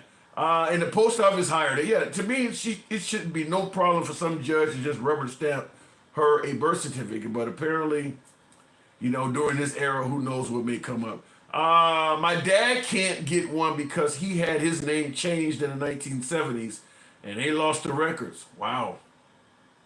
That's crazy that this could actually happen to somebody. Normally, with the exception of what Trump is doing, because he believes illegal immigrants are navigating through society so many places, before Trump, it wouldn't have been a problem that she didn't have a birth certificate. But now she's dealing with this. She worked for the government for 40 years and gets Social Security and a pension. Yep. but she can't get a renewal driver's license. Can't get her driver's license renewed. That is crazy. Let me go back to the box. We will continue. And I seen Arsha Feinholding on there. Good evening, Arsha. Tim's the devil advocate. I'll play devil's advocate when it happens, but something like that is ridiculous. What about in places where the floods or fires have destroyed records? You can't get replacements like that. It's a good point. If they didn't convert them to microfiche on computers, it's a good point. Arsha, good evening. Good evening. How are you? I'm doing good. Doing good. The notion. Go ahead. I have been listening for a while, and I should have a little pad to take notes, like you do when you're in the car, because oh my Lord. I'm taking notes everywhere. I know. I feel like yeah. Okay. First, the driver's the ID thing. I've been married since 2009. I have my birth certificate. I have my social security card with my married name. I had my driver's license with my married name. I took all my documentation to the DMV to get my license renewed because it was going to expire in a day. Mm-hmm. This is what I worry about with this whole SAVE Act with voting. They would not give me my driver's license or my new ID without my marriage certificate. Because of the name change. I said, but I have my ID. Yeah, sorry, Miss. Okay, so I go home. We've moved a couple times since then.